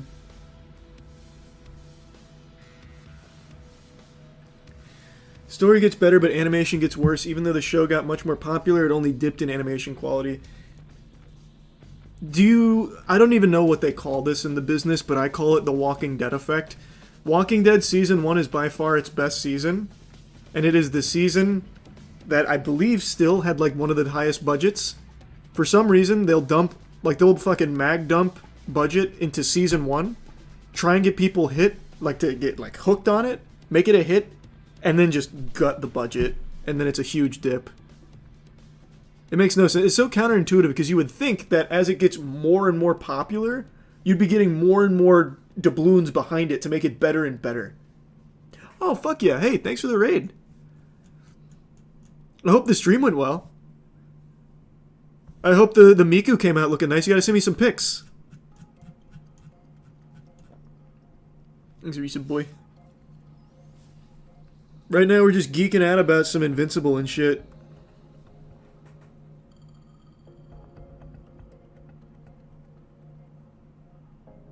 I think you're the only one with the opinion that Season 1 is the best. For Walking Dead, there's no way I'm the only one with that opinion. There's no shot I'm the only one that holds that opinion for The Walking Dead. Thanks, Tier 1 Thundy. I hate that show. That show fell off so fucking hard, and I think Season 1 was just... like, actually unbelievably good. Season 2, I still think is okay. Like, I still like Season 2. Season 3, less so. Season 4, less so, but they're still, like, okay. Season 5, they lost me entirely. That's when I stopped. But Season 1, I still thought was the best. It felt so grand in scale. Like, I still liked Season 2, but Season 2 was all localized to a fucking farm. Season 1, we were going all over the place. We're going fucking... here, there, fucking Oregon, blah, like actually everywhere. In a tank, in a city, like we saw so much. Then we went to the scientist lab, like it felt like we got so much done in Season 1.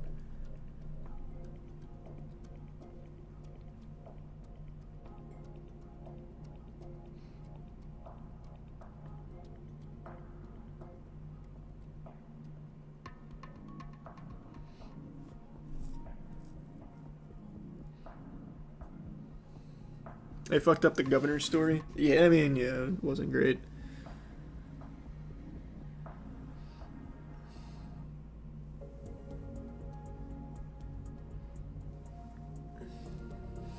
Favorite Invincible villain so far? I'll try and choose something that's not the obvious. I think a really cool villain is Dr. Seismic. Thanks, a resub hero. He's not my favorite villain. I think everyone's gonna know who the favorite villain is. But I think Doc Seismic is so cool. I love that shit.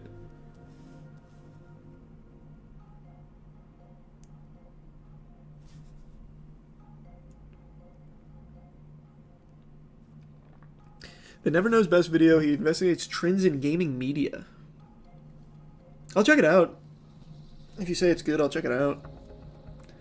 Did you know about Transformers Reactive announced at the Game Awards 2 years ago, ended development at the start of January? I don't know, that sounds familiar. Yep, that's the one, Cheryl. Sherilyn.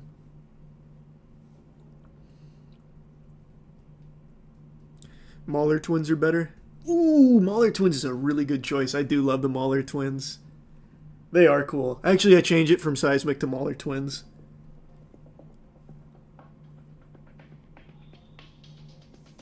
Favorite anime is Code Geass. Peeing for that random for sure.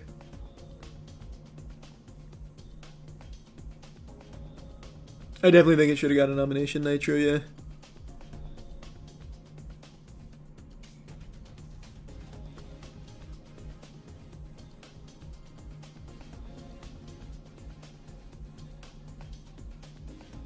Yeah, I don't get it either, Benz. It doesn't make sense to me. Do you think they would ever make an Invincible game like Marvel Rivals? No, and if they did, I feel like that'd be just wasteful. That'd be stupid.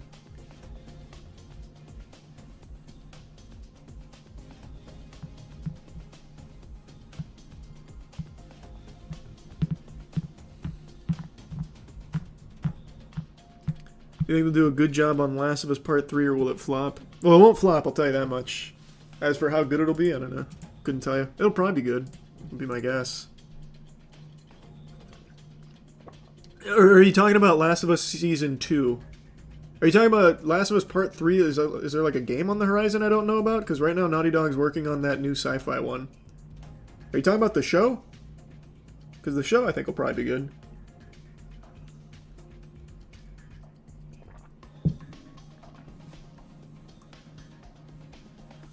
Exactly, Mitch. That's what I'm saying. Season 1 was definitely the best for it.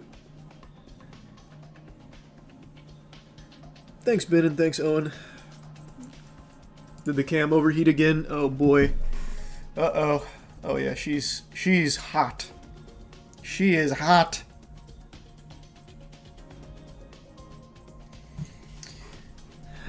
Probably don't have a whole lot of juice left in it.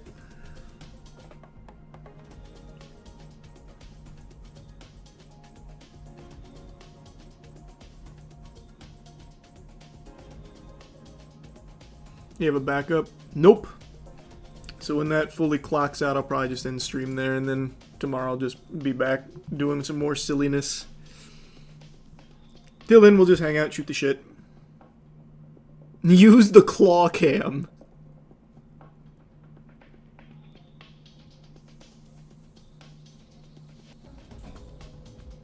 That's not a bad idea. I bet whoever's playing the claw right now can fucking jump scare. Oh, wait. Wow, I didn't realize this was tilted.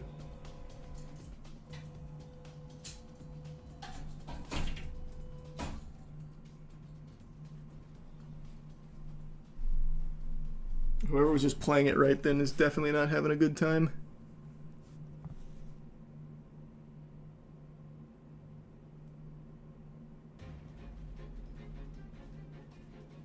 Thanks for your sub, Funk.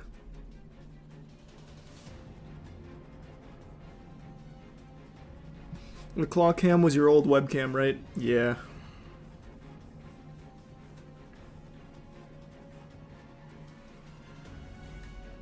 What can you win in the claw machine? Right now it's Cheeky Soap, which is our soap, our comics, merch, gamer subs, and then our like big ticket items are PlayStation, Xbox, Switch, Galaxy phone, Galaxy Ring, and a Starforge PC. Those are the big ones. And yes, it's free to play. It's just in the open Discord. Yeah, I played the Walking Dead games. That's a good idea, Damien. That's sweet. Thanks, F.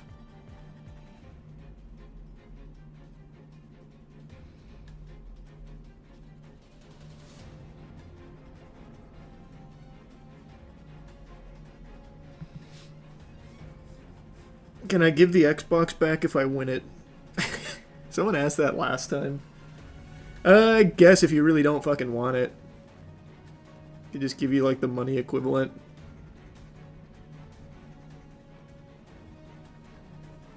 How does the claw even grab boxes of that size? Oh no, brother, it's just the plushies. They have things on the... They have tags on it. So it says what it is. You don't actually grab the Xbox and all that. I have not seen From. Get some Kodiak bars, scrub.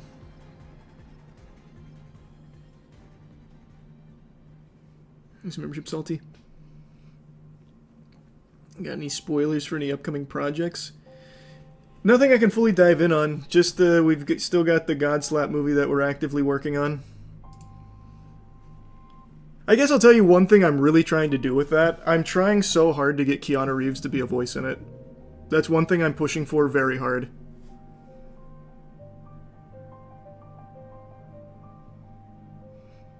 Like, right now, when you go to, like, the comics website, the one I brought up on stream, his comic series, Berserker, is number 8, Godslap is number 9. Like, we are so close together, like, in terms of, like, the popularity on comics anyway. Like, I feel like there might be a chance he might even just know Godslap, if he's into it. I would love to have him on board. I love that fucking guy. And then I'd finally meet my goddamn doppelganger.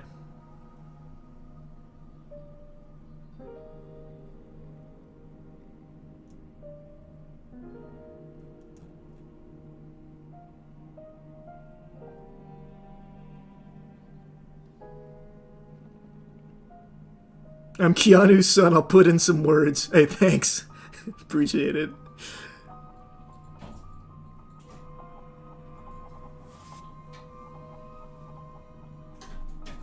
I have a 1-of-1 Yu-Gi-Oh card. Do you want it for your collection or should I sell it to someone else?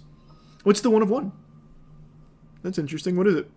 I don't know many 1-of-1 Yu-Gi-Oh cards out there. Even prize cards aren't even 1-of-1. Well, I guess some of them are.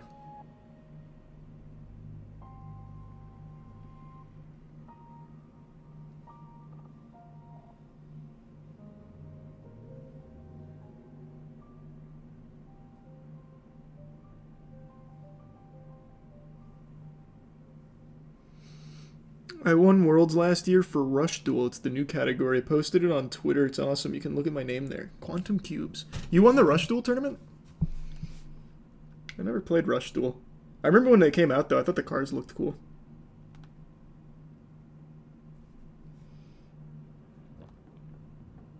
Oh, that trophy is actually pretty cool. Where's the prize card?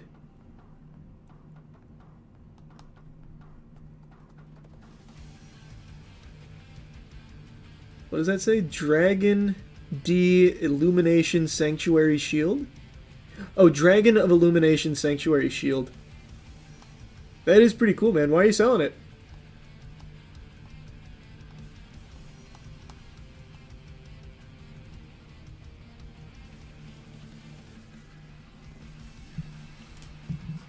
Because I was offered a lot. Oh yeah, some of those prize cards go for like 80, 90k. How much they offer you?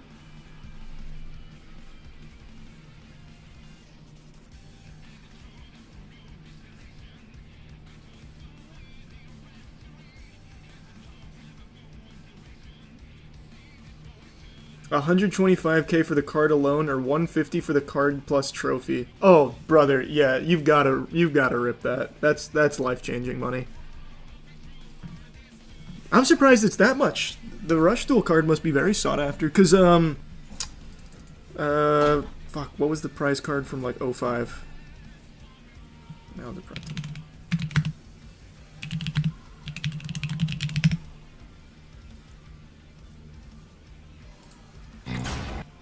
This card went up for sale not long ago, and it got like 90k. No, not this one. Maybe I got the date wrong. I thought it was 05. Either way, prize cards usually go for like 80 to 90. If someone's offering you 125 or 150 for that plus trophy, that's a no-brainer. That's a fucking no-brainer all day, baby. Congrats.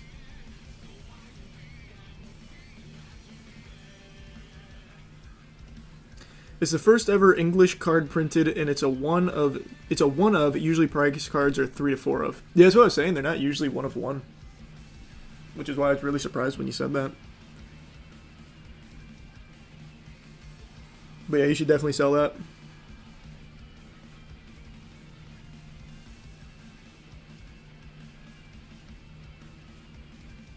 It would be cool to have in my collection, but I definitely cannot just drop that on that.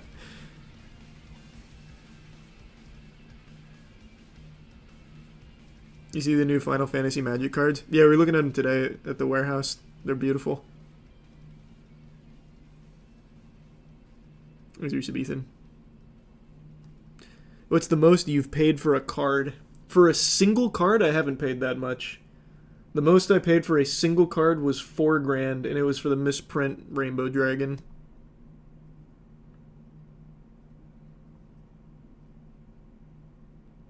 Yeah, it's iconic law, man. That was like the first major Redditor post. Not much. Yeah, like relatively speaking, like the card market, $4,000, that's like nothing. In the retro card market, yeah, that shit is like nothing. Like, brother, he is selling a card for 125k minimum. Even a dog shit Charizard will go for more than 4k in this market.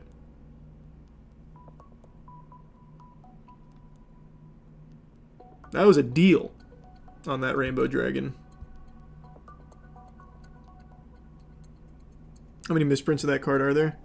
A few hundred.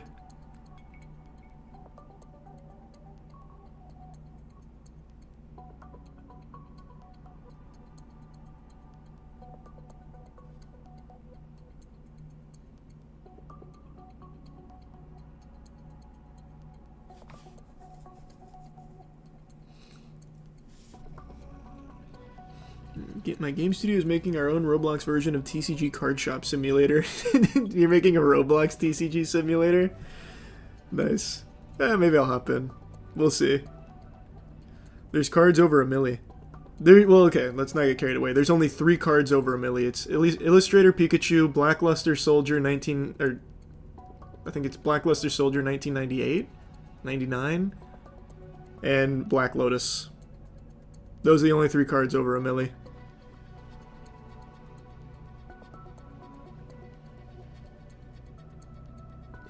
Oh, and the One Ring. And the One Ring. Yep. And the One Ring. Some baseball cards have sold for over $1 million. Yeah, but we're talking TCG. We're not talking sports cards. Sports cards sell for millions all the time. The Asteroid's at 3% now. Bucket's climbing. No, I haven't played Superliminal.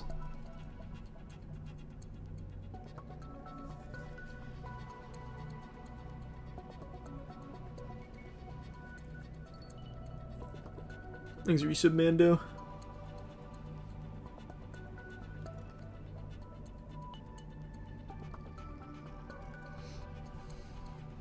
Yeah, we're gonna be doing more of that, Benz.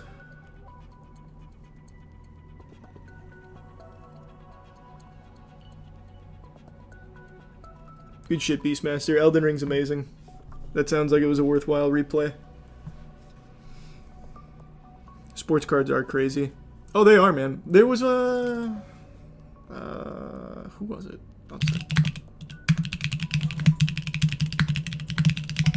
The most expensive baseball card just got sold not long ago.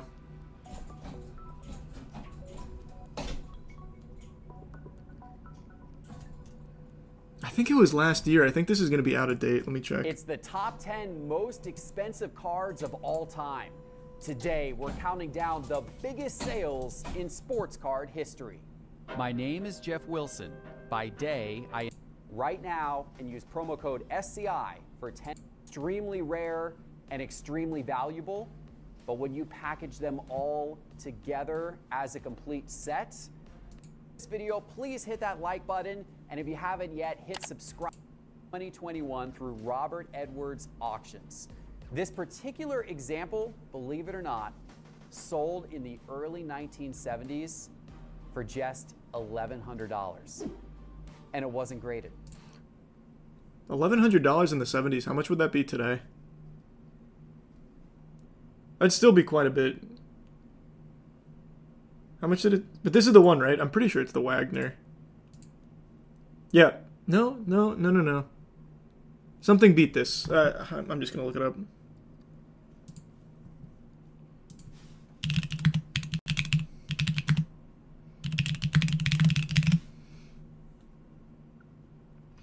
It was 2022. The most expensive card was the 1952 Topps Mickey Mantle baseball card. It sold for $12.6 million in August of 2022.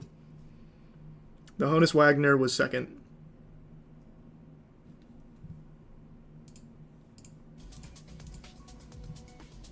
Oh, did the cam go off again? Alright. Let me just leave it off for a second. We'll just go without cam for a minute.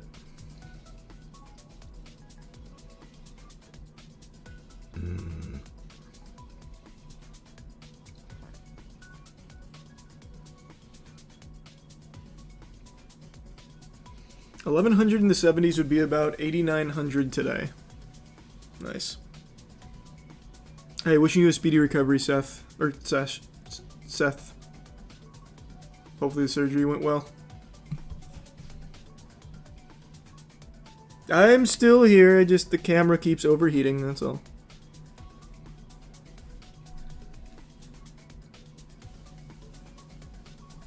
What's the most expensive card you own?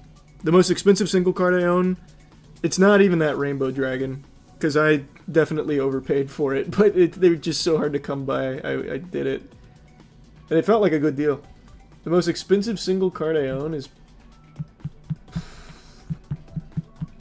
I don't know. I guess probably the Charizard, even though it's in bad condition. That's probably still like it's probably still worth like $5K maybe. Because I mean, it's still a base set first edge shadowless Charizard, even in bad condition. Thanks for your sub, Zoe.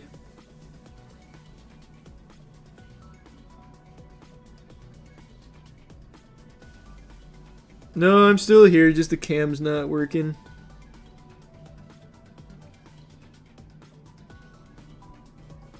Is the Eldrazi not worth that much? You're talking about my serialized Kozilek? No, he's probably still in like the 2 to 3K range. I haven't checked serialized Kozilek numbers, but I would imagine still in there.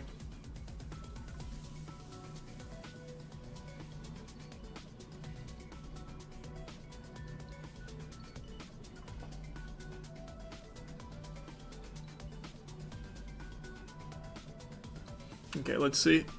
See if that was long enough. Oh! I just realized I never turned the camera off. All I did was just leave it on and then say I'll let it rest. Okay, start the clock over again.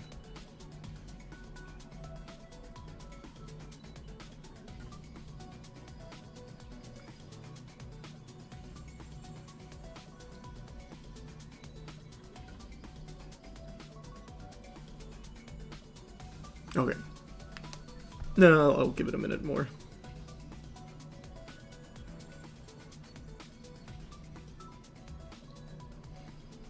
Are you planning on getting that Arabian Nights box, or is the price not worth it?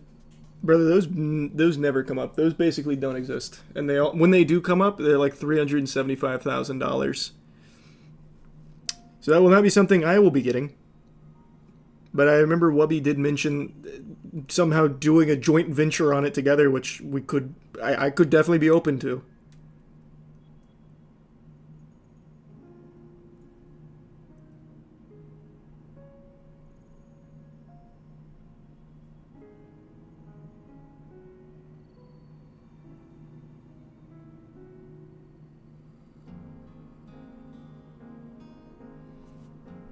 Have you ever unboxed the Magic Lord of the Rings collector sets? Of course I have. And I still have more to do for the Skill Check channel. Thanks for membership, Tundra. And yeah, I'll play Monster Hunter when it comes out. You're not very into cars? Like, have you ever considered buying a sports car or a luxury one? No, no, and no. No to all three. Not very into cars and never considered a sports or luxury vehicle. I did, however, see Cletus McFarland at Daytona 500. Let's see if the cam will work now. My dad was blown away by Cletus McFarland at Daytona. He fell in love. My dad became a huge Cletus fan. And he seems like a really cool guy. Like, I've seen his content. It seems cool. Also, his track. I didn't know this, but here. Maybe someone else has a similar experience to me.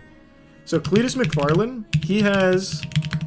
the Freedom Factory. Got two Rob Dyrdek there.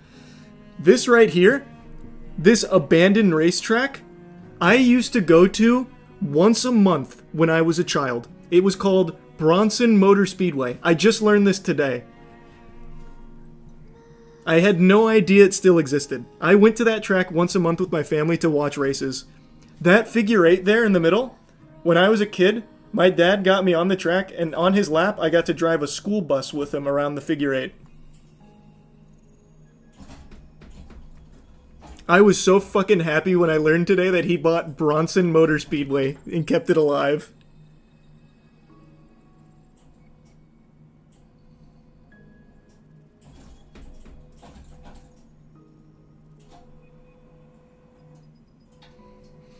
I didn't even know it was abandoned. Yeah, no, I had no idea.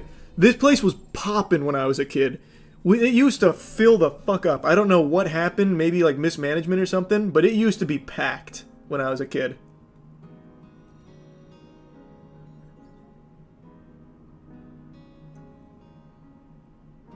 This is the guy who does the... Oh yeah, he does like derbies. He does like fucking weekly races there that sell out.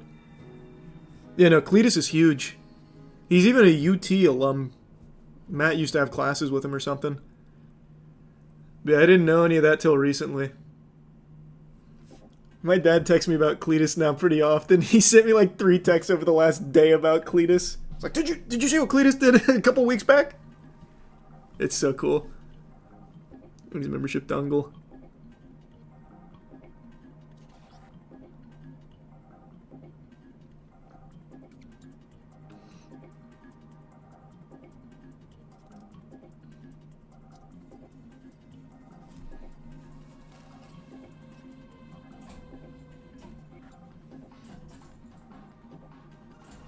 Any updates on the car project? The 32 Ford's almost done. They're only a month or 2 out from it being fully done.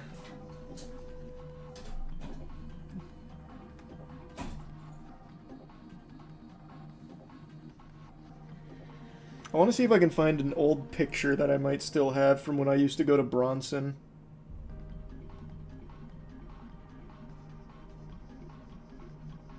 Oh god.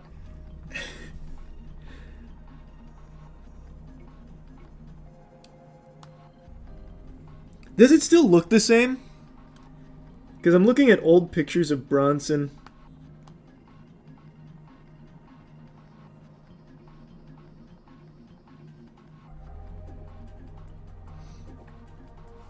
How much do you think the fully restored version will be worth on the market? You talking about my dad's 32 Ford?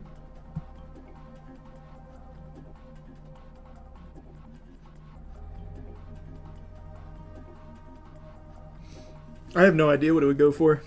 He's never gonna sell it though. He's a membership saint. I'm double checking old photos. This is Bronson, right? I'm almost positive it's Bronson.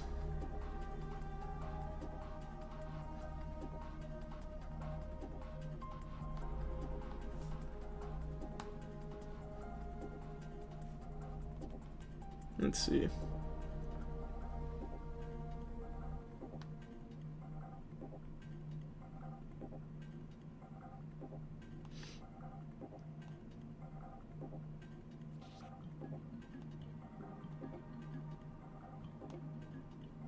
God, it's such a shame I can't find any of the old shit from Bronson.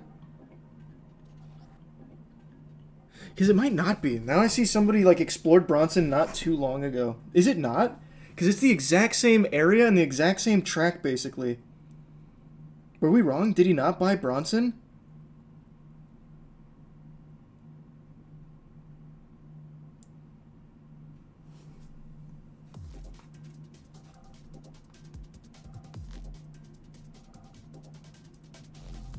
So, alright, someone smarter than me. Can you find old Bronson shit?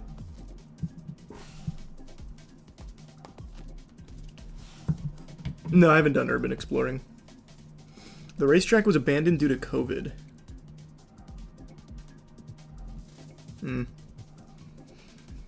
What is it? It was called Bronson Motor Speedway. Back when we used to go to it. But they might have rebranded over the years, because when I was... Keep in mind, It would be 20 years ago that I used to go to this. I was literally like 8, 9, 10 years old when we used to go to it. So there's a good chance that they rebranded Bronson to something else over the years. Which is why it's making it really hard for me. DeSoto Speedway. But that's the exact same figure 8 course. I even looked at an old Bronson photo. It's the exact same one. But then again, I guess it is just a figure 8. It wouldn't be too different.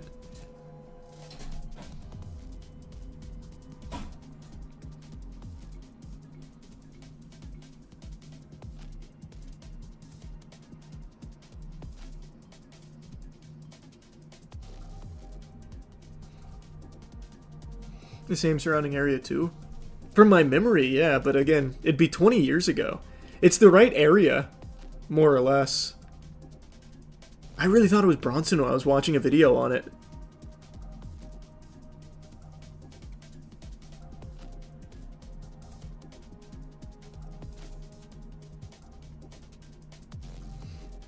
You're right, it is called Bronson Raceway on Google. I'm getting a lot of mixed results on that then, I don't know. Either way, still very cool. If it's Bronson, it's even more sentimental. If it's not Bronson, whatever, still cool. I was geeking out though when I thought it was.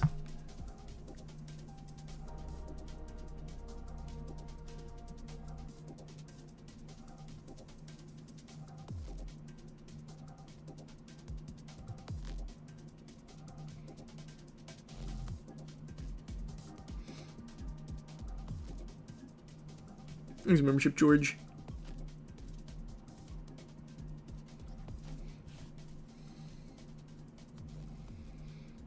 Yeah, I haven't played Marvel in a minute. I will be trying the new characters when they come out, but then I'll be swapping to Yakuza. Because they come out the same day. I've never even heard of that one, Snore. No, this was always DeSoto. I guess I was just wrong then. I got it mixed up.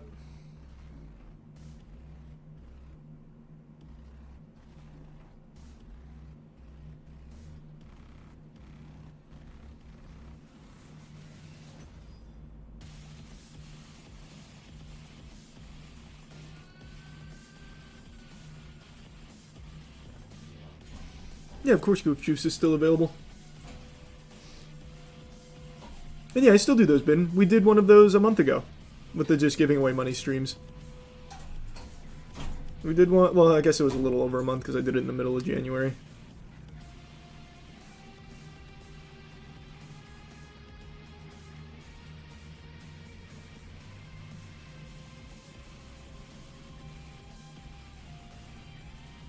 I don't know, Fernando. I don't know modern Pokemon. You're asking the wrong guy. I don't keep up with Pokemon.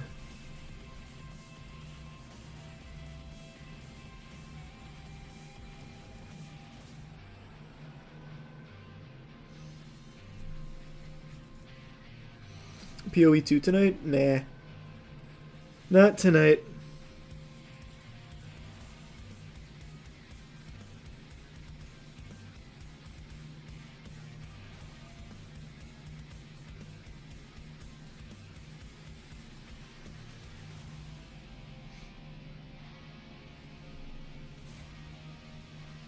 When the Marvel Rival season ends, do we get a badge?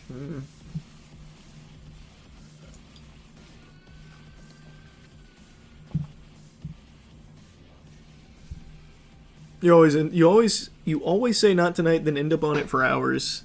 Yeah, I know. But really not tonight. Thanks for membership, Carrick. What's your opinion on Final Fantasy MTG set being standard legal? Well, I don't play standard, so it doesn't affect me much. But I do think the Final Fantasy cards look really good. I only play Commander. I do think they look very cool. And I really like they have Final Fantasy X in it. Gathering, Final Fantasy. I thought they'd overlook 10 entirely. The legends from 16 games are represented in this set, which includes 4 Commander decks. I couldn't believe that they did Titus deck. I was very pleasantly surprised.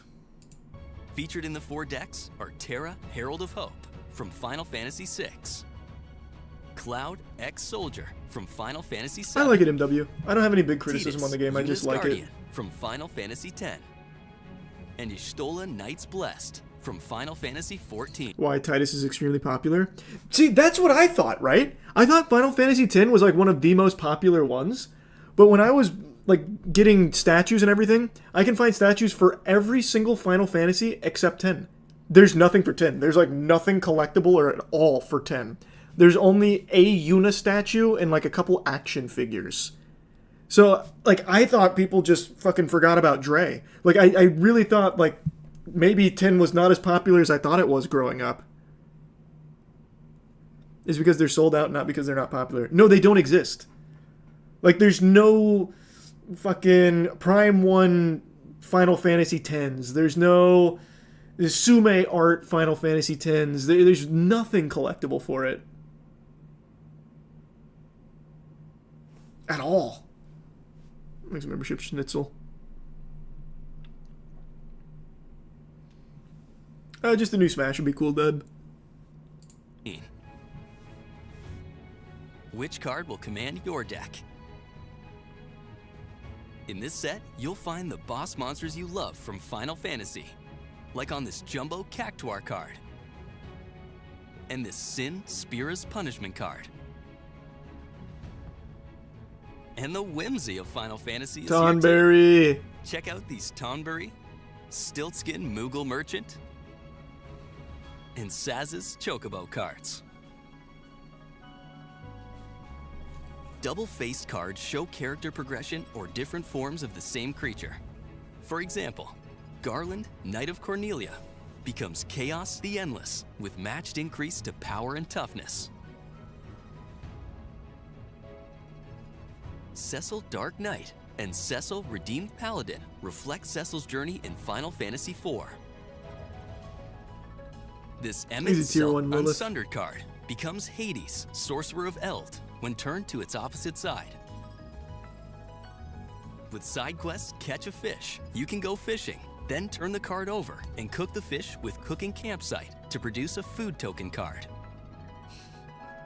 A very interesting New in way this of set displaying are the summons, cards. shown here on this Shiva card. This is clearly made for people that don't know Summons are saga Magic at creatures all. that combine features of a That saga are just here for and a Final creature, Fantasy. so Smart. you can go through the steps of the saga and attack or defend at the same time. The Final Fantasy Through the Ages bonus sheet features well-known art from Final Fantasy's history.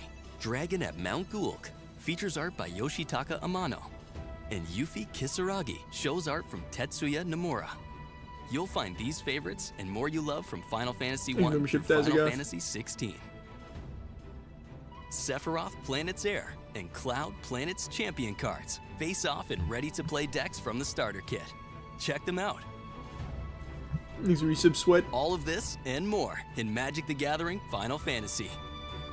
So yeah, the whole reason I even brought that up is someone mentioned how I feel about it being legal and standard. Again, don't play standard. Doesn't, like, I don't understand the implications of it, other than just kind of what they did with Walking Dead. All I know is I'm pretty fucking stoked for it in Commander.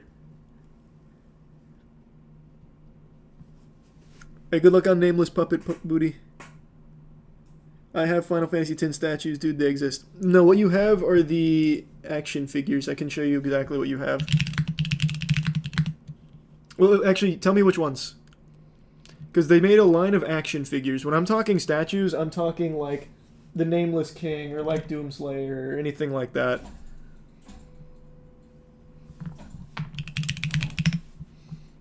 Because they only ever made one Yuna and one Titus variant. And they were just on like a little platform.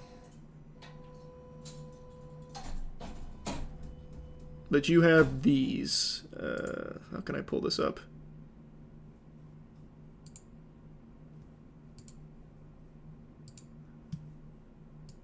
Yeah, here, I can just go from the Square Enix store. But this is what you have. You have like the action figures. You're talking about the Joy statues? Yeah, the Joy Station ones. Those are the only statues, like the actual like statues for Final Fantasy. And it's just for Yuna and Titus. And they're so fucking expensive. Or at least like the 1/6 is.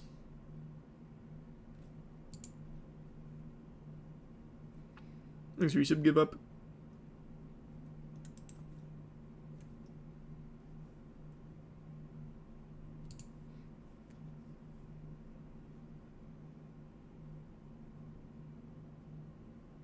That's sweet. Thanks for that, Sarah.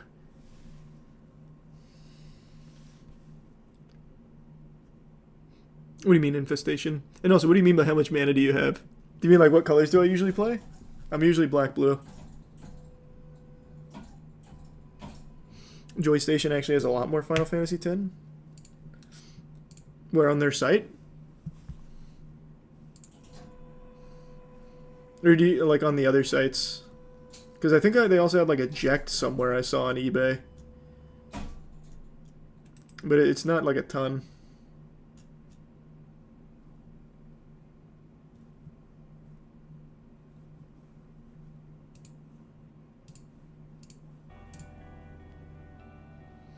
Yeah, there will be, Finn. There will be.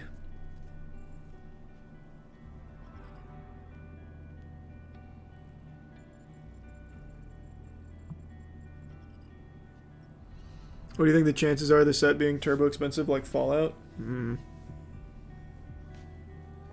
I still haven't done that, Joe.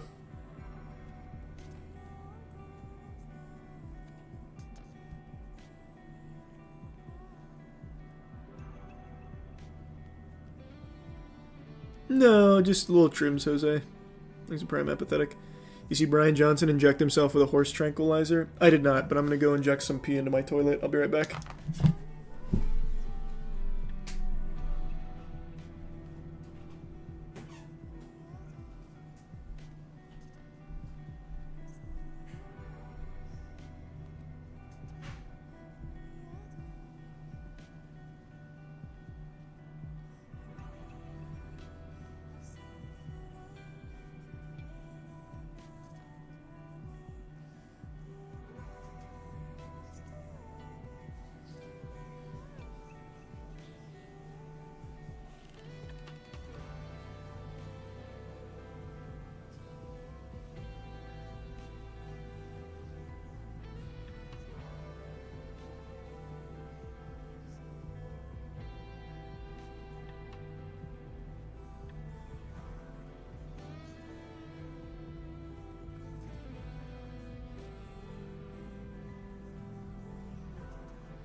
I'm back. Thanks for membership, Jason.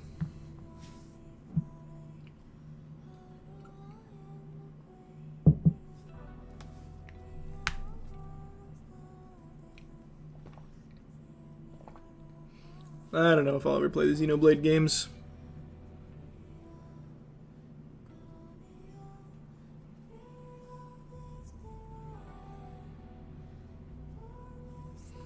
Boxers MW.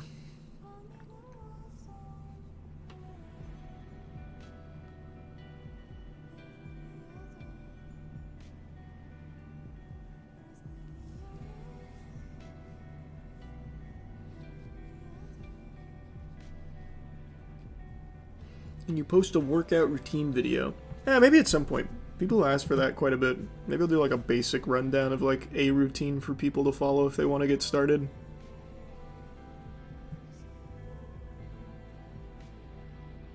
But there's just so many better people for that kind of resource on YouTube. Collector boxes for Final Fantasy Magic are $480. I'm dying. They're $480 right now? Holy shit.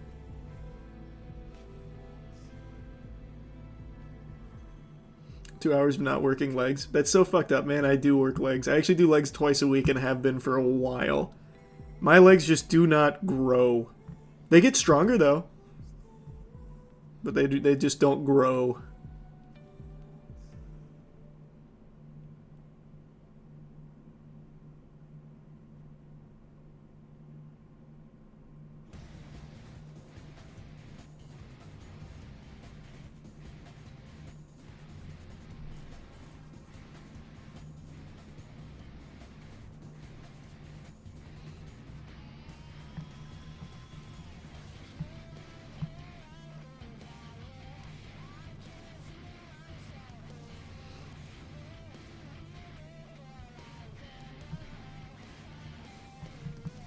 You see the Barstool guy repeatedly pumping up his followers? Portnoy? I only saw the fake Libra. Hey, buy fake Libra. Might go to 0, but it might pump. Crazy. Thanks for you, Sim Karabi.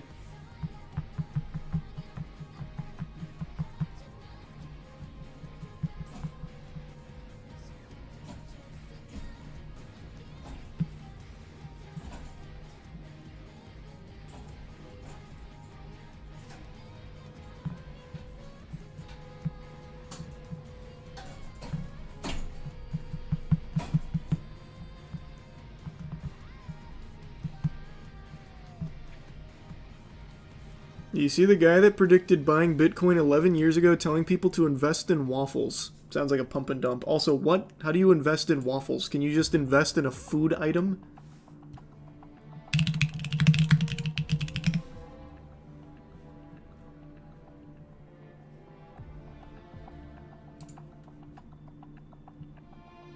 That would be cool, Ryan, if Sam wants to do that. Thanks for membership, Icy.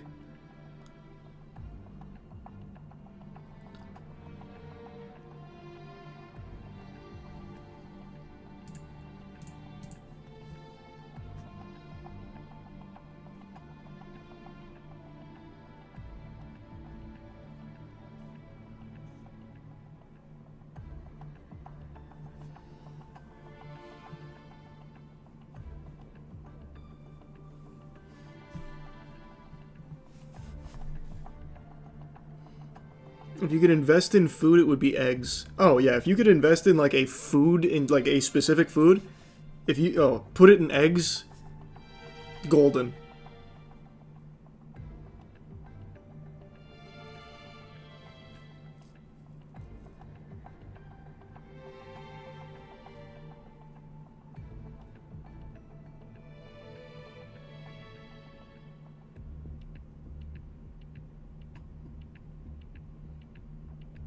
You see the new flying cars on NBC? Actually insane.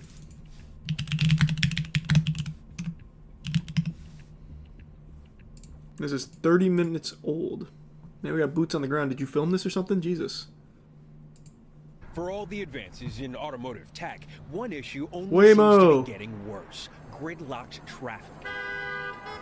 But this Silicon Valley startup says the solution comes straight from our imagination. That wasn't real, right? That looked photoshopped. This looks like Who Killed Captain Alex. Is this... Like, I feel like the vehicle's real, but I feel like this clip is fake. The solution comes straight from our imagination. The flying car. You can actually use it today, and you can cut your commute at least in half, if not more. Jim Duchovny says his company I don't know. Aeronautics was able to create something we've been dreaming about since the Jetsons. We're trying to make science fiction a reality. And while not quite ready for the road, Duchovny says the flying car is about to take off. NBC News was given exclusive access to see their concept model with our own eyes. If everything goes smoothly, Put someone in it. I'm gonna watch a car fly over another car. We'll see. Sure enough, we watched it soar through the air over another car and land. But for all the magic of this moment, we were heavily restricted, forced to shoot at least half a football field away, and we never actually saw the driver entering or exiting the vehicle. But you're not still all the way What? there. So you basically just made, like, a long drone. What the fuck? Who cares? That's nothing. That's actually nothing. Truly nothing. Yeah, because, you know, you wouldn't let me in the cockpit yet. There's a difference between you and the consumers. And there's a difference between a real product and a scam. And a difference between a poop and a fart. Listen to this. Probably couldn't hear that. That was silent. Unlucky. We still have some IP, intellectual property, which we're trying to protect. So far, more than 3,200 early adopters have pre-ordered their $300,000 all-electric flying car. And the company is 300K, aiming huh? to begin production by next year. But practicality might be where the rubber meets the sky. Only a few countries allow for the kind of road-to-air reality Duchovny envisions. It's going to be slow, incremental approach, which is good for legal integration, which is good for consumer integration. But he says as demand grows, regulations will catch up with the tech. For now, it's still that Hmm. cutting edge pie in the sky. Steve Bass, Not cutting edge. NBC News, Silicon Valley. It's just a drone right now. Whoops. It's just a drone right now. Cool. Also, flying cars is a fucking terrible idea. I'm sure plenty of people have said that before, but I'm just going to parrot that. That really is just a bad idea. Like, conceptually, it makes sense. Oh, I can just fly over all the plebeians, and I can get to my job faster, or the grocery store faster, whatever. But in reality, a couple more flying cars in the air, man, you've got disaster after disaster after disaster after disaster. And you'd have to trust that all the drivers would be flying at the same altitude in order to enforce it. So you'd never be able to make actual infrastructure for flying cars. Because who's to say a driver wouldn't just fucking fly over it, or under it? So you'd have to lock the vehicles to a certain altitude somehow and hope they don't fucking jailbreak it somehow.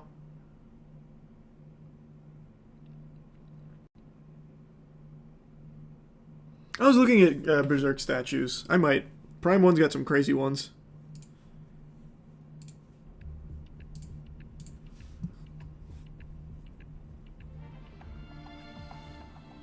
Not really, Scrub. Just an SUV. Imagine flying road rage. Yeah. Let me just... let me imagine that real quick. I'm sure with flying cars, road rage will be a thing of the past. Surely no flying drivers will ever get upset and do something stupid.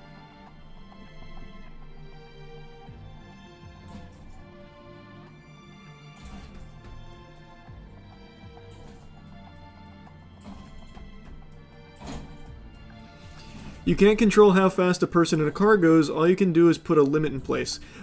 But you can't even put things in place for flying vehicles because you can never account for what altitude they'll fly at. With a car, you know it's going to be on the road, bare minimum. So you can put infrastructure in place to accommodate and control. With a flying vehicle, you will not have any knowledge, say so, or control over how high a car is. Unless, of course, every car is locked to something or only self-driving. But even then, you can easily jailbreak it you can easily get around that.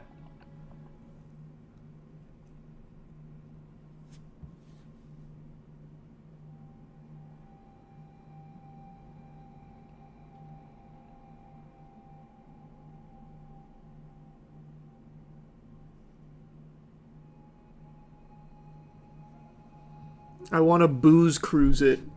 Pretty cool idea.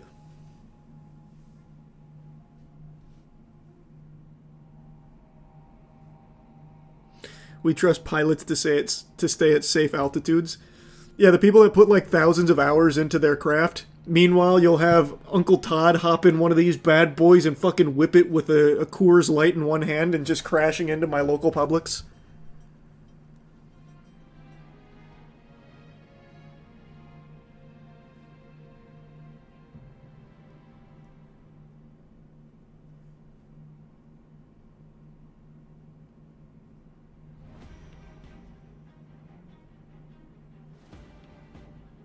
You can make having a flying car extremely hard to have. Oh, yeah. That would go really well. The extreme wealth. They're flying overhead. Surely no one will get mad about like a really rich turbo asshole in the car overhead while I'm mad as fuck on the ground.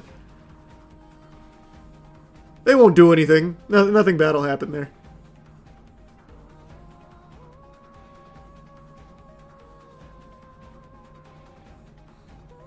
His membership big, huge.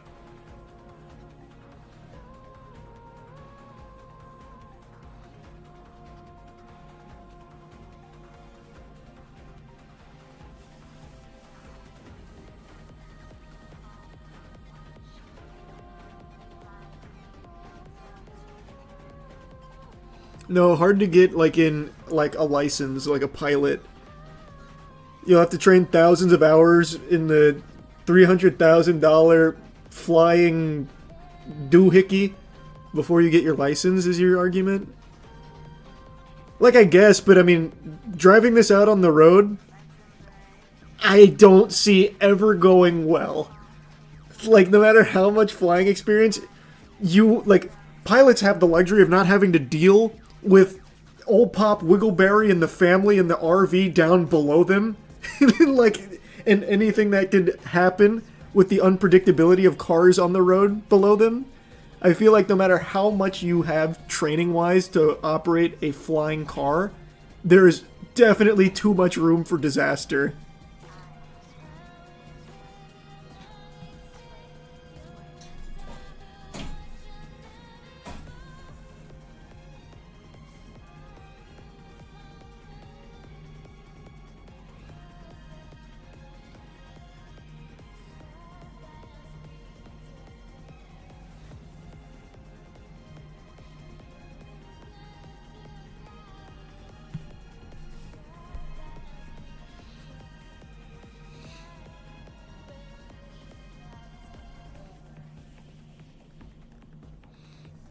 What if the car dies midair? Well, I mean, I don't know. Just hopefully no one's underneath them, that's all. Otherwise they're getting Goomba stomped.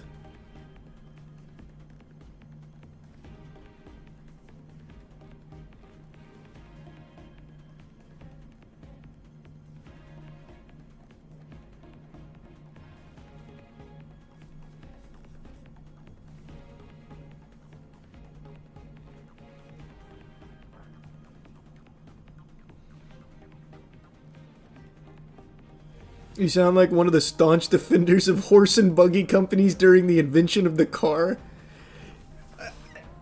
I'll be honest, I don't see how. That's a pretty big leap, I think. Brother, we can't even have people driving efficiently on the ground, let alone taking it to the skies.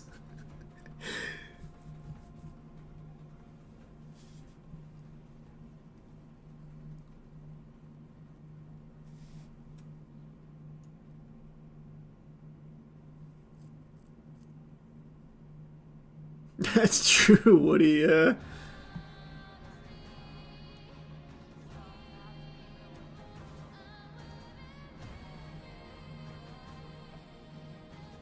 No, probably not, MJ. It's a conceptual car. I don't think anything on it actually works.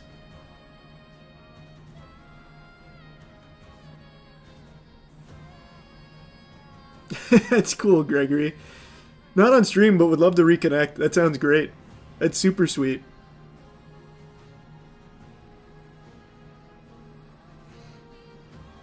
Gary McGee was arrested for money laundering previously. That's why NetEase fired him. If he was arrested for money laundering before working for NetEase, why would they hire him in the first place?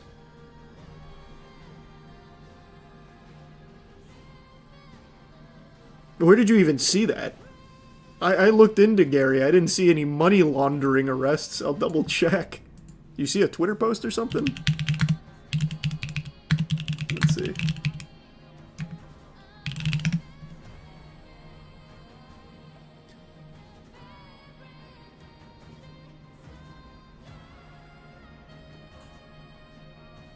I'm not seeing shit on that. I see a case from 1999 that was conducted by a guy named Gary McGee. Brother, you read like one YouTube comment and think that it was real? Because I am not seeing anything on money laundering.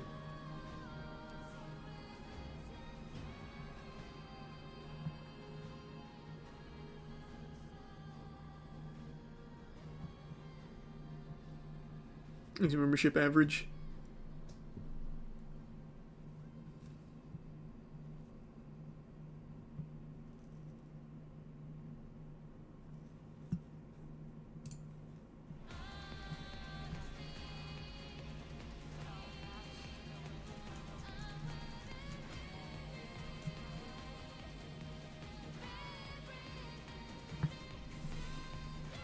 No, this flying car is not coming out anytime soon. Again, it's still just prototype. It's still just like conceptualizing a flying car.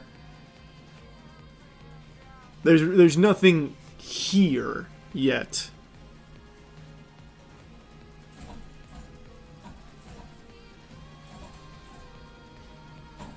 There's membership squid.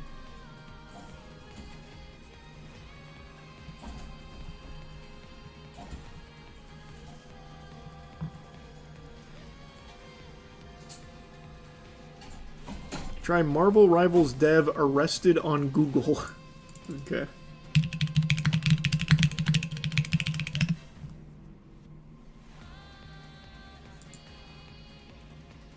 So from the Gamer, let's see.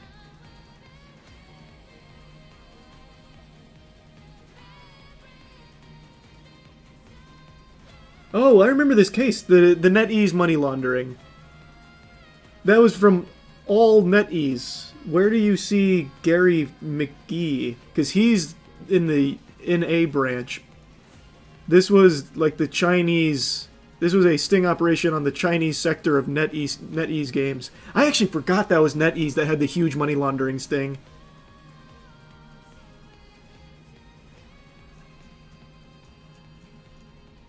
Man, you guys remember this? I totally fucking forgot. And it hasn't even been a year.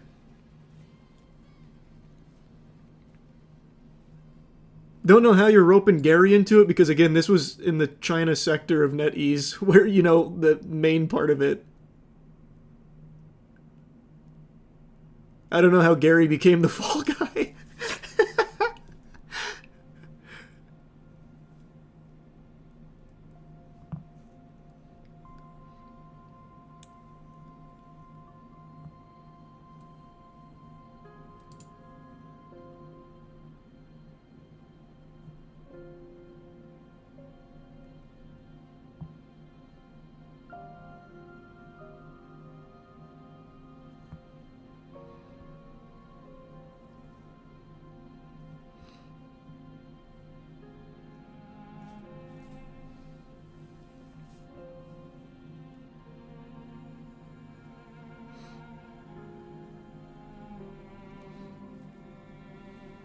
Do you hear about the flaw that could cause Boeing 737s to flood the cabin with aerosolized fuel? No. Is that new? That's the first I've heard of that.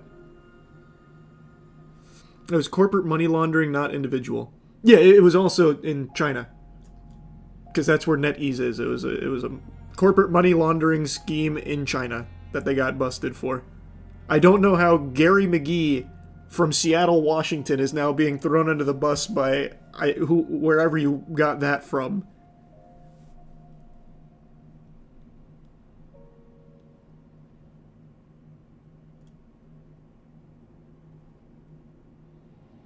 Thanks, comment.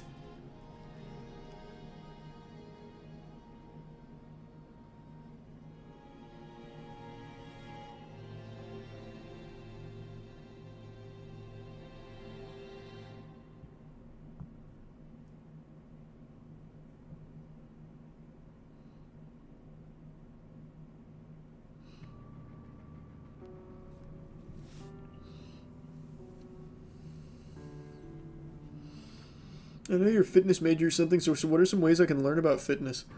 You're in the golden age of fitness information, brother. Just go on YouTube. The one I've been really into for a while is Jeff Nippard. He's a science-based lifter, but if you're not into science-based lifting, there's plenty of others. Sam Sulik's been the one that's been blowing up a lot. I also think he does something that's really helpful for people that are starting, telling you about the benefits of things like half reps. Well, not even half reps.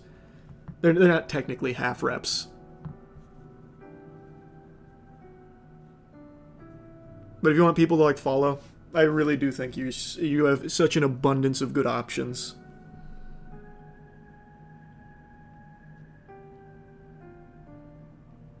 No, when was that, Giants? I did not see that body cam.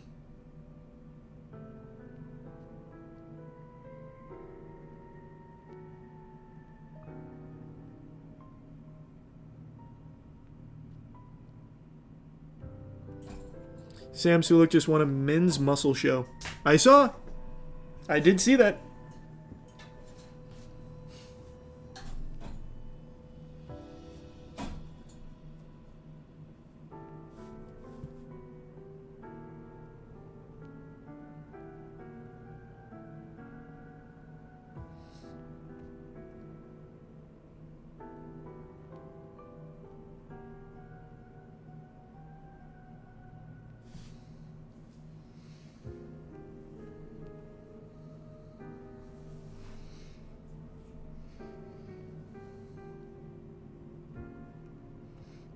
Is it true that to lose weight, a caloric deficit must be introduced into your daily routine?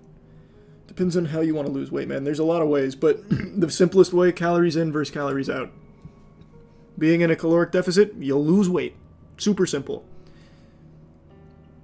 But you can get a little cheeky with how you target it, like if you want to gain muscle while losing, or if you don't care. Like, there's a lot of ways to play with it, but easiest thing, eat less, lose weight. Calories in versus calories out. It doesn't get simpler than that.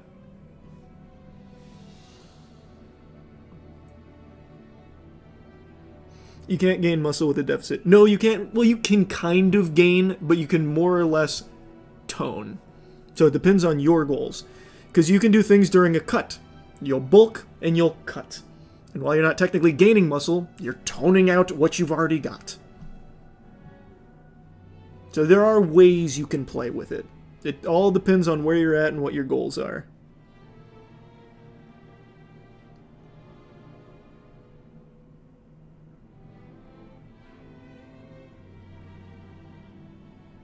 Maybe, Lee. Maybe that's what happened. Yeah, I saw that wreck nasty at the 500. You talking about the cars, Joshua? Alright, take it easy, Wood. Have a good night. And thanks, Ralph.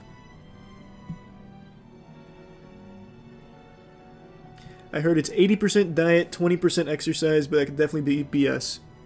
Depends again what you're talking about. What you'll hear a lot is abs are made in the kitchen, not the gym. So when it comes to something like visible six-packs, yeah, it's mainly diet. But if you want to gain muscle, nope, there's a lot of exercise that's going to be going into that too.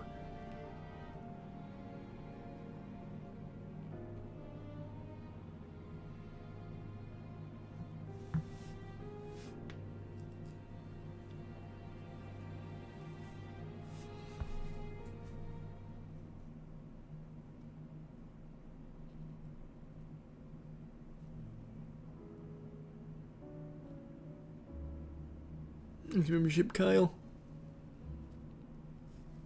I'll just stick to Ozempic. Hey, whatever you want to do, that's your prerogative.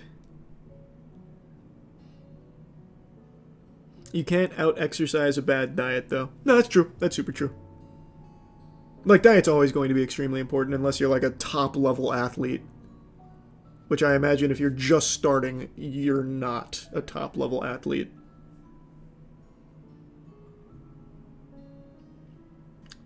Not recently, Ryan. Not today.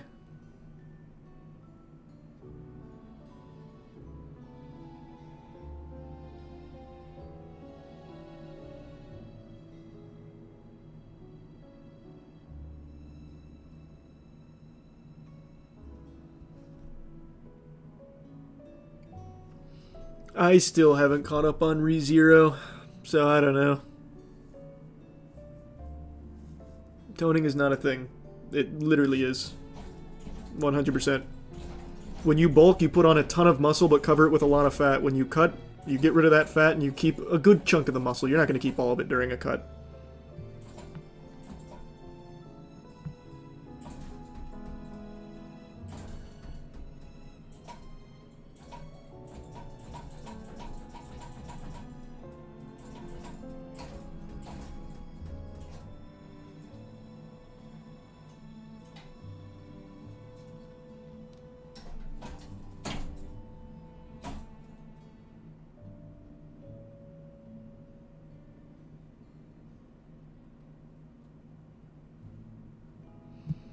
No, I just don't like Terraria.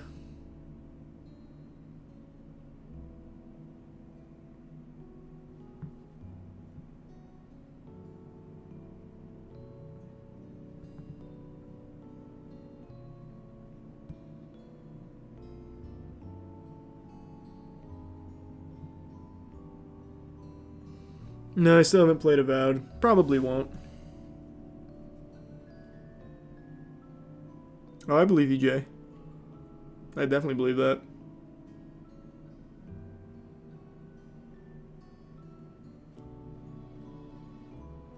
Thanks for membership, friend. No, I wouldn't do that, Fran. There's significantly better people, better resources for that. Did the camera die again? Alright, I'll turn it off and on one more time, and then once it dies again, we'll call it there. Thanks, membership, Shash.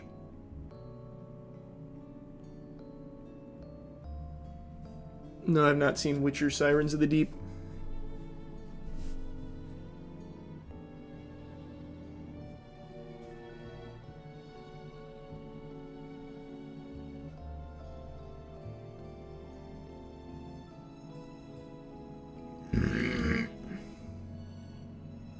What's your bench max currently? Still 195 for 3. I'm getting closer. I don't do 1 rep max. But I feel like if I did, I could be in probably 205 for 1. Satru is my favorite commander, Anarchy. Closer to what? 225. I want to be able to bench 225. Good shit, Booty. Congrats.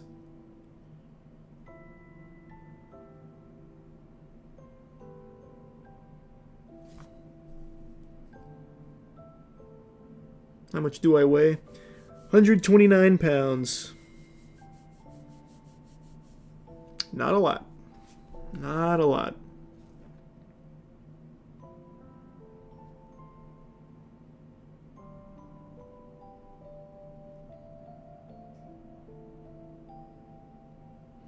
Thanks for some Josh.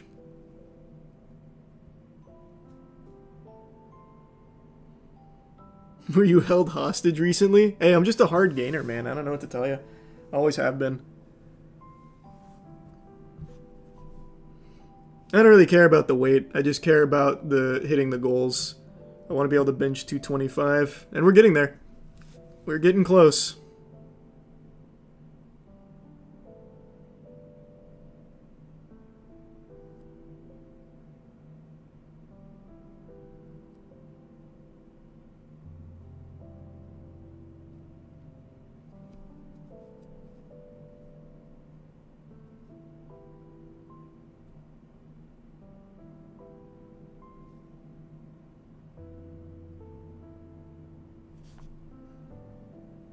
You have your Satru deck list anywhere? No, I can post it somewhere at some point, though. I'll probably do that for all of them.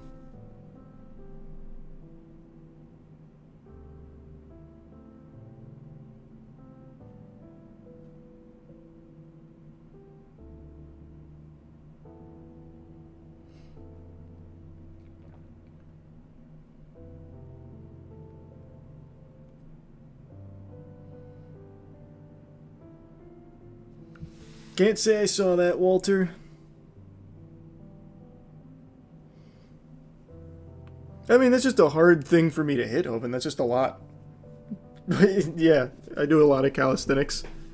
I never really pushed for big PRs like that. Not till recently. These are 5 gifted members, Shash. What's your bicep curl weight? I stopped doing just normal bicep curls. Now I just do preachers because they're so much better. But I do like 2 sets maybe of just free weight dumbbell curls. And I'll go 35, 40, and then into preachers. But sometimes I don't even bother with the dumbbells. Preachers are just so much better.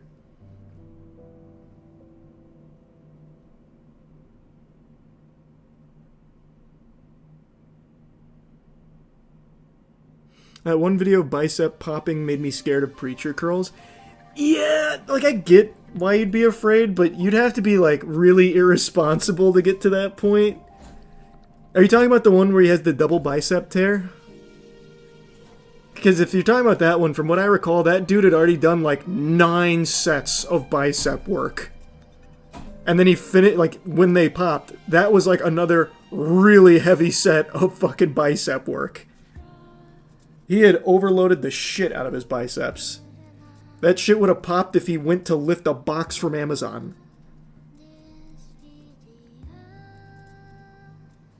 Here's the prime meow.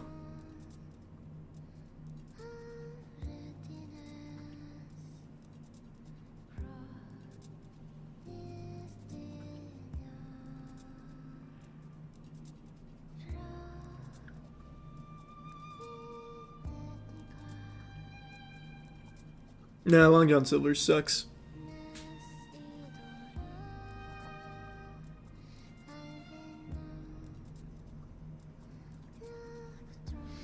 What's your leg press max? 10? That's so disrespectful. I also swapped from doing leg press to squat press. I like squat press a lot more. But it's not great. It's 4 plates right now. 4 on each side, not 4 total. I don't know what the weight is on it. I just go by plates.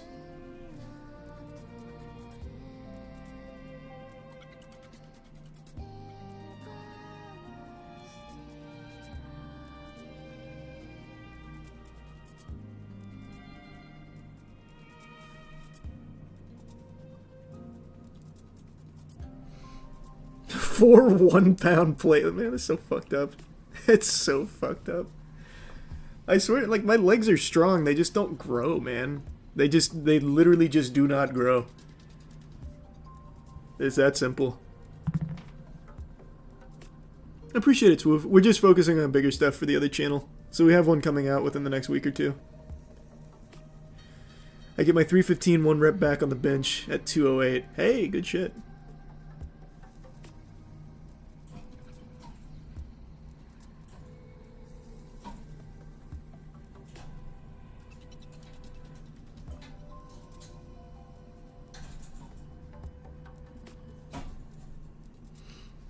How fast could you run a mile?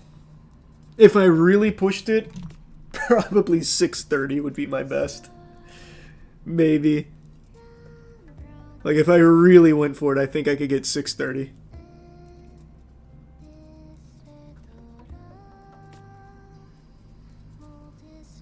No way. I think I could. I really think I could. When we did the David Goggins routine for my little bursts of sprint, I feel like I could definitely get 6:30. I really do.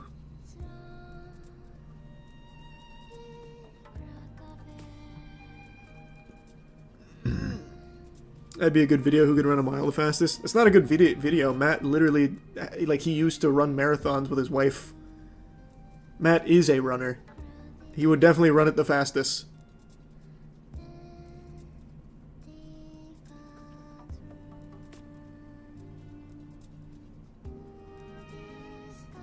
Oh, that's sad to see, Soap. Sorry to hear that.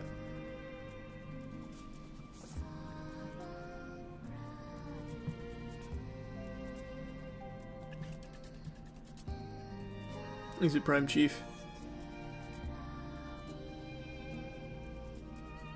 How much cardio do you do a week? Not a lot. I just do rowing for cardio. I think rowing's best. Easy on the joints and it's still pretty effective. In fact, it's one of the more effective ones you can do for a machine. So I like it. Thanks for resub, Sony.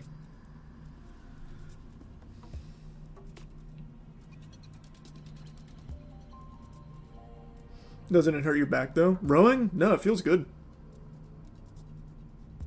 Good on your knees. I haven't noticed any back pain. If you're getting back pain, I think you're probably doing it wrong.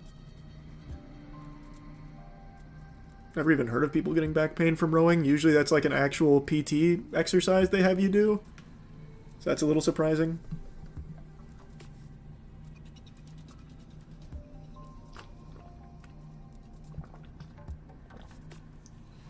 That's still really good weight though, Isaac. Thanks for membership, JD.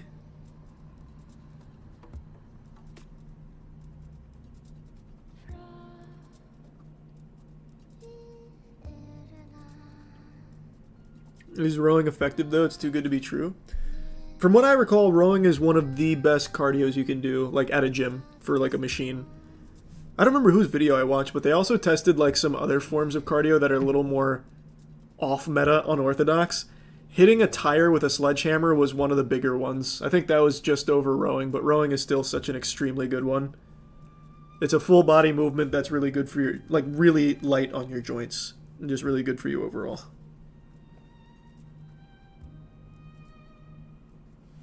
Depends on what you want, big money. There's a Yakuza game coming out this week I'm pretty excited for. There's a membership, Jonah.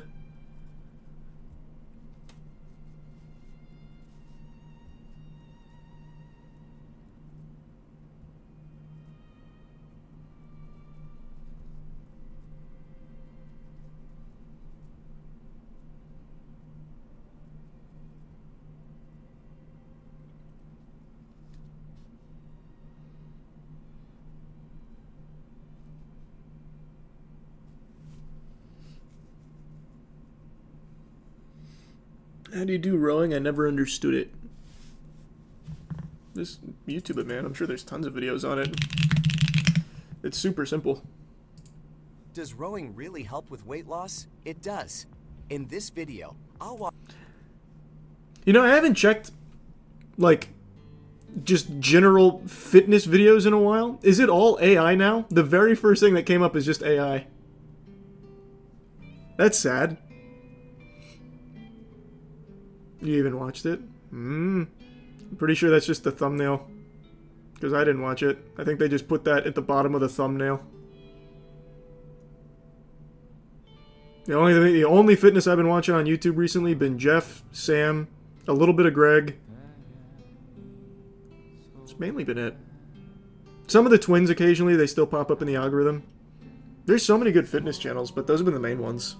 Oh, and Wes Watson.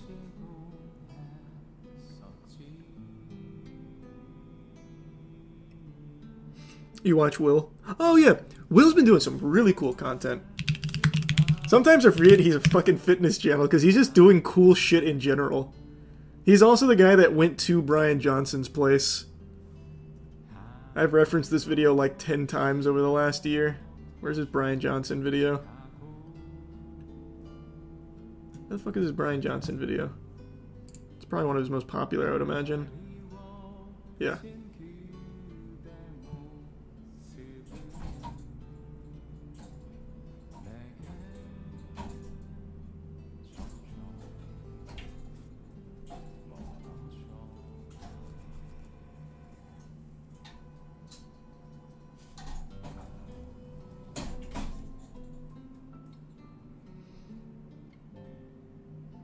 I've seen a bit from him. Not a ton though, girl. I've seen a bit of Mike Israetel. Is that how you spell his last name? I don't think it is. That doesn't look right.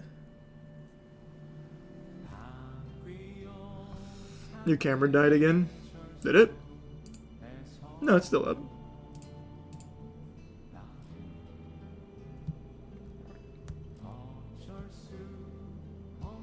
Algorithm loves this dude. Yeah, he's been popping off from what I've seen. But he is just doing like really interesting content. Even just beyond fitness.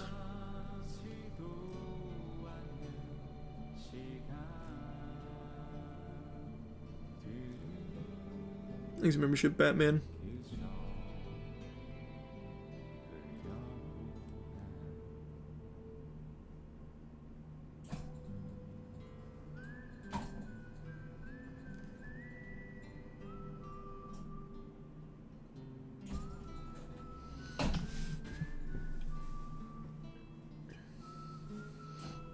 That's the most you've ever worked out without taking any breaks?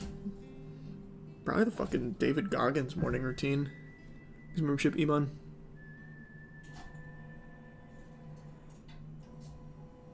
Oh, has he been in some drama? I didn't even see it, Iman.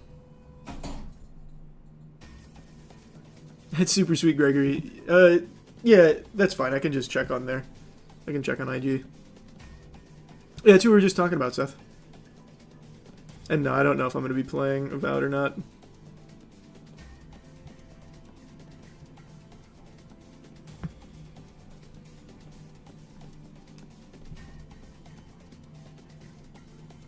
Sorry to hear that, Jake. Hopefully tomorrow's better. My night's been fine. Haven't done too much. Ziz was popular in 2022. Just reading that actually kind of hurt my soul. What do you mean Ziz was popular in 2022? Ziz been popular forever.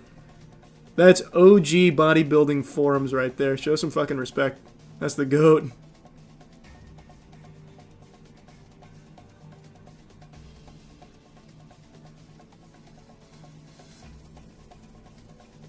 Thanks for membership, Lucas.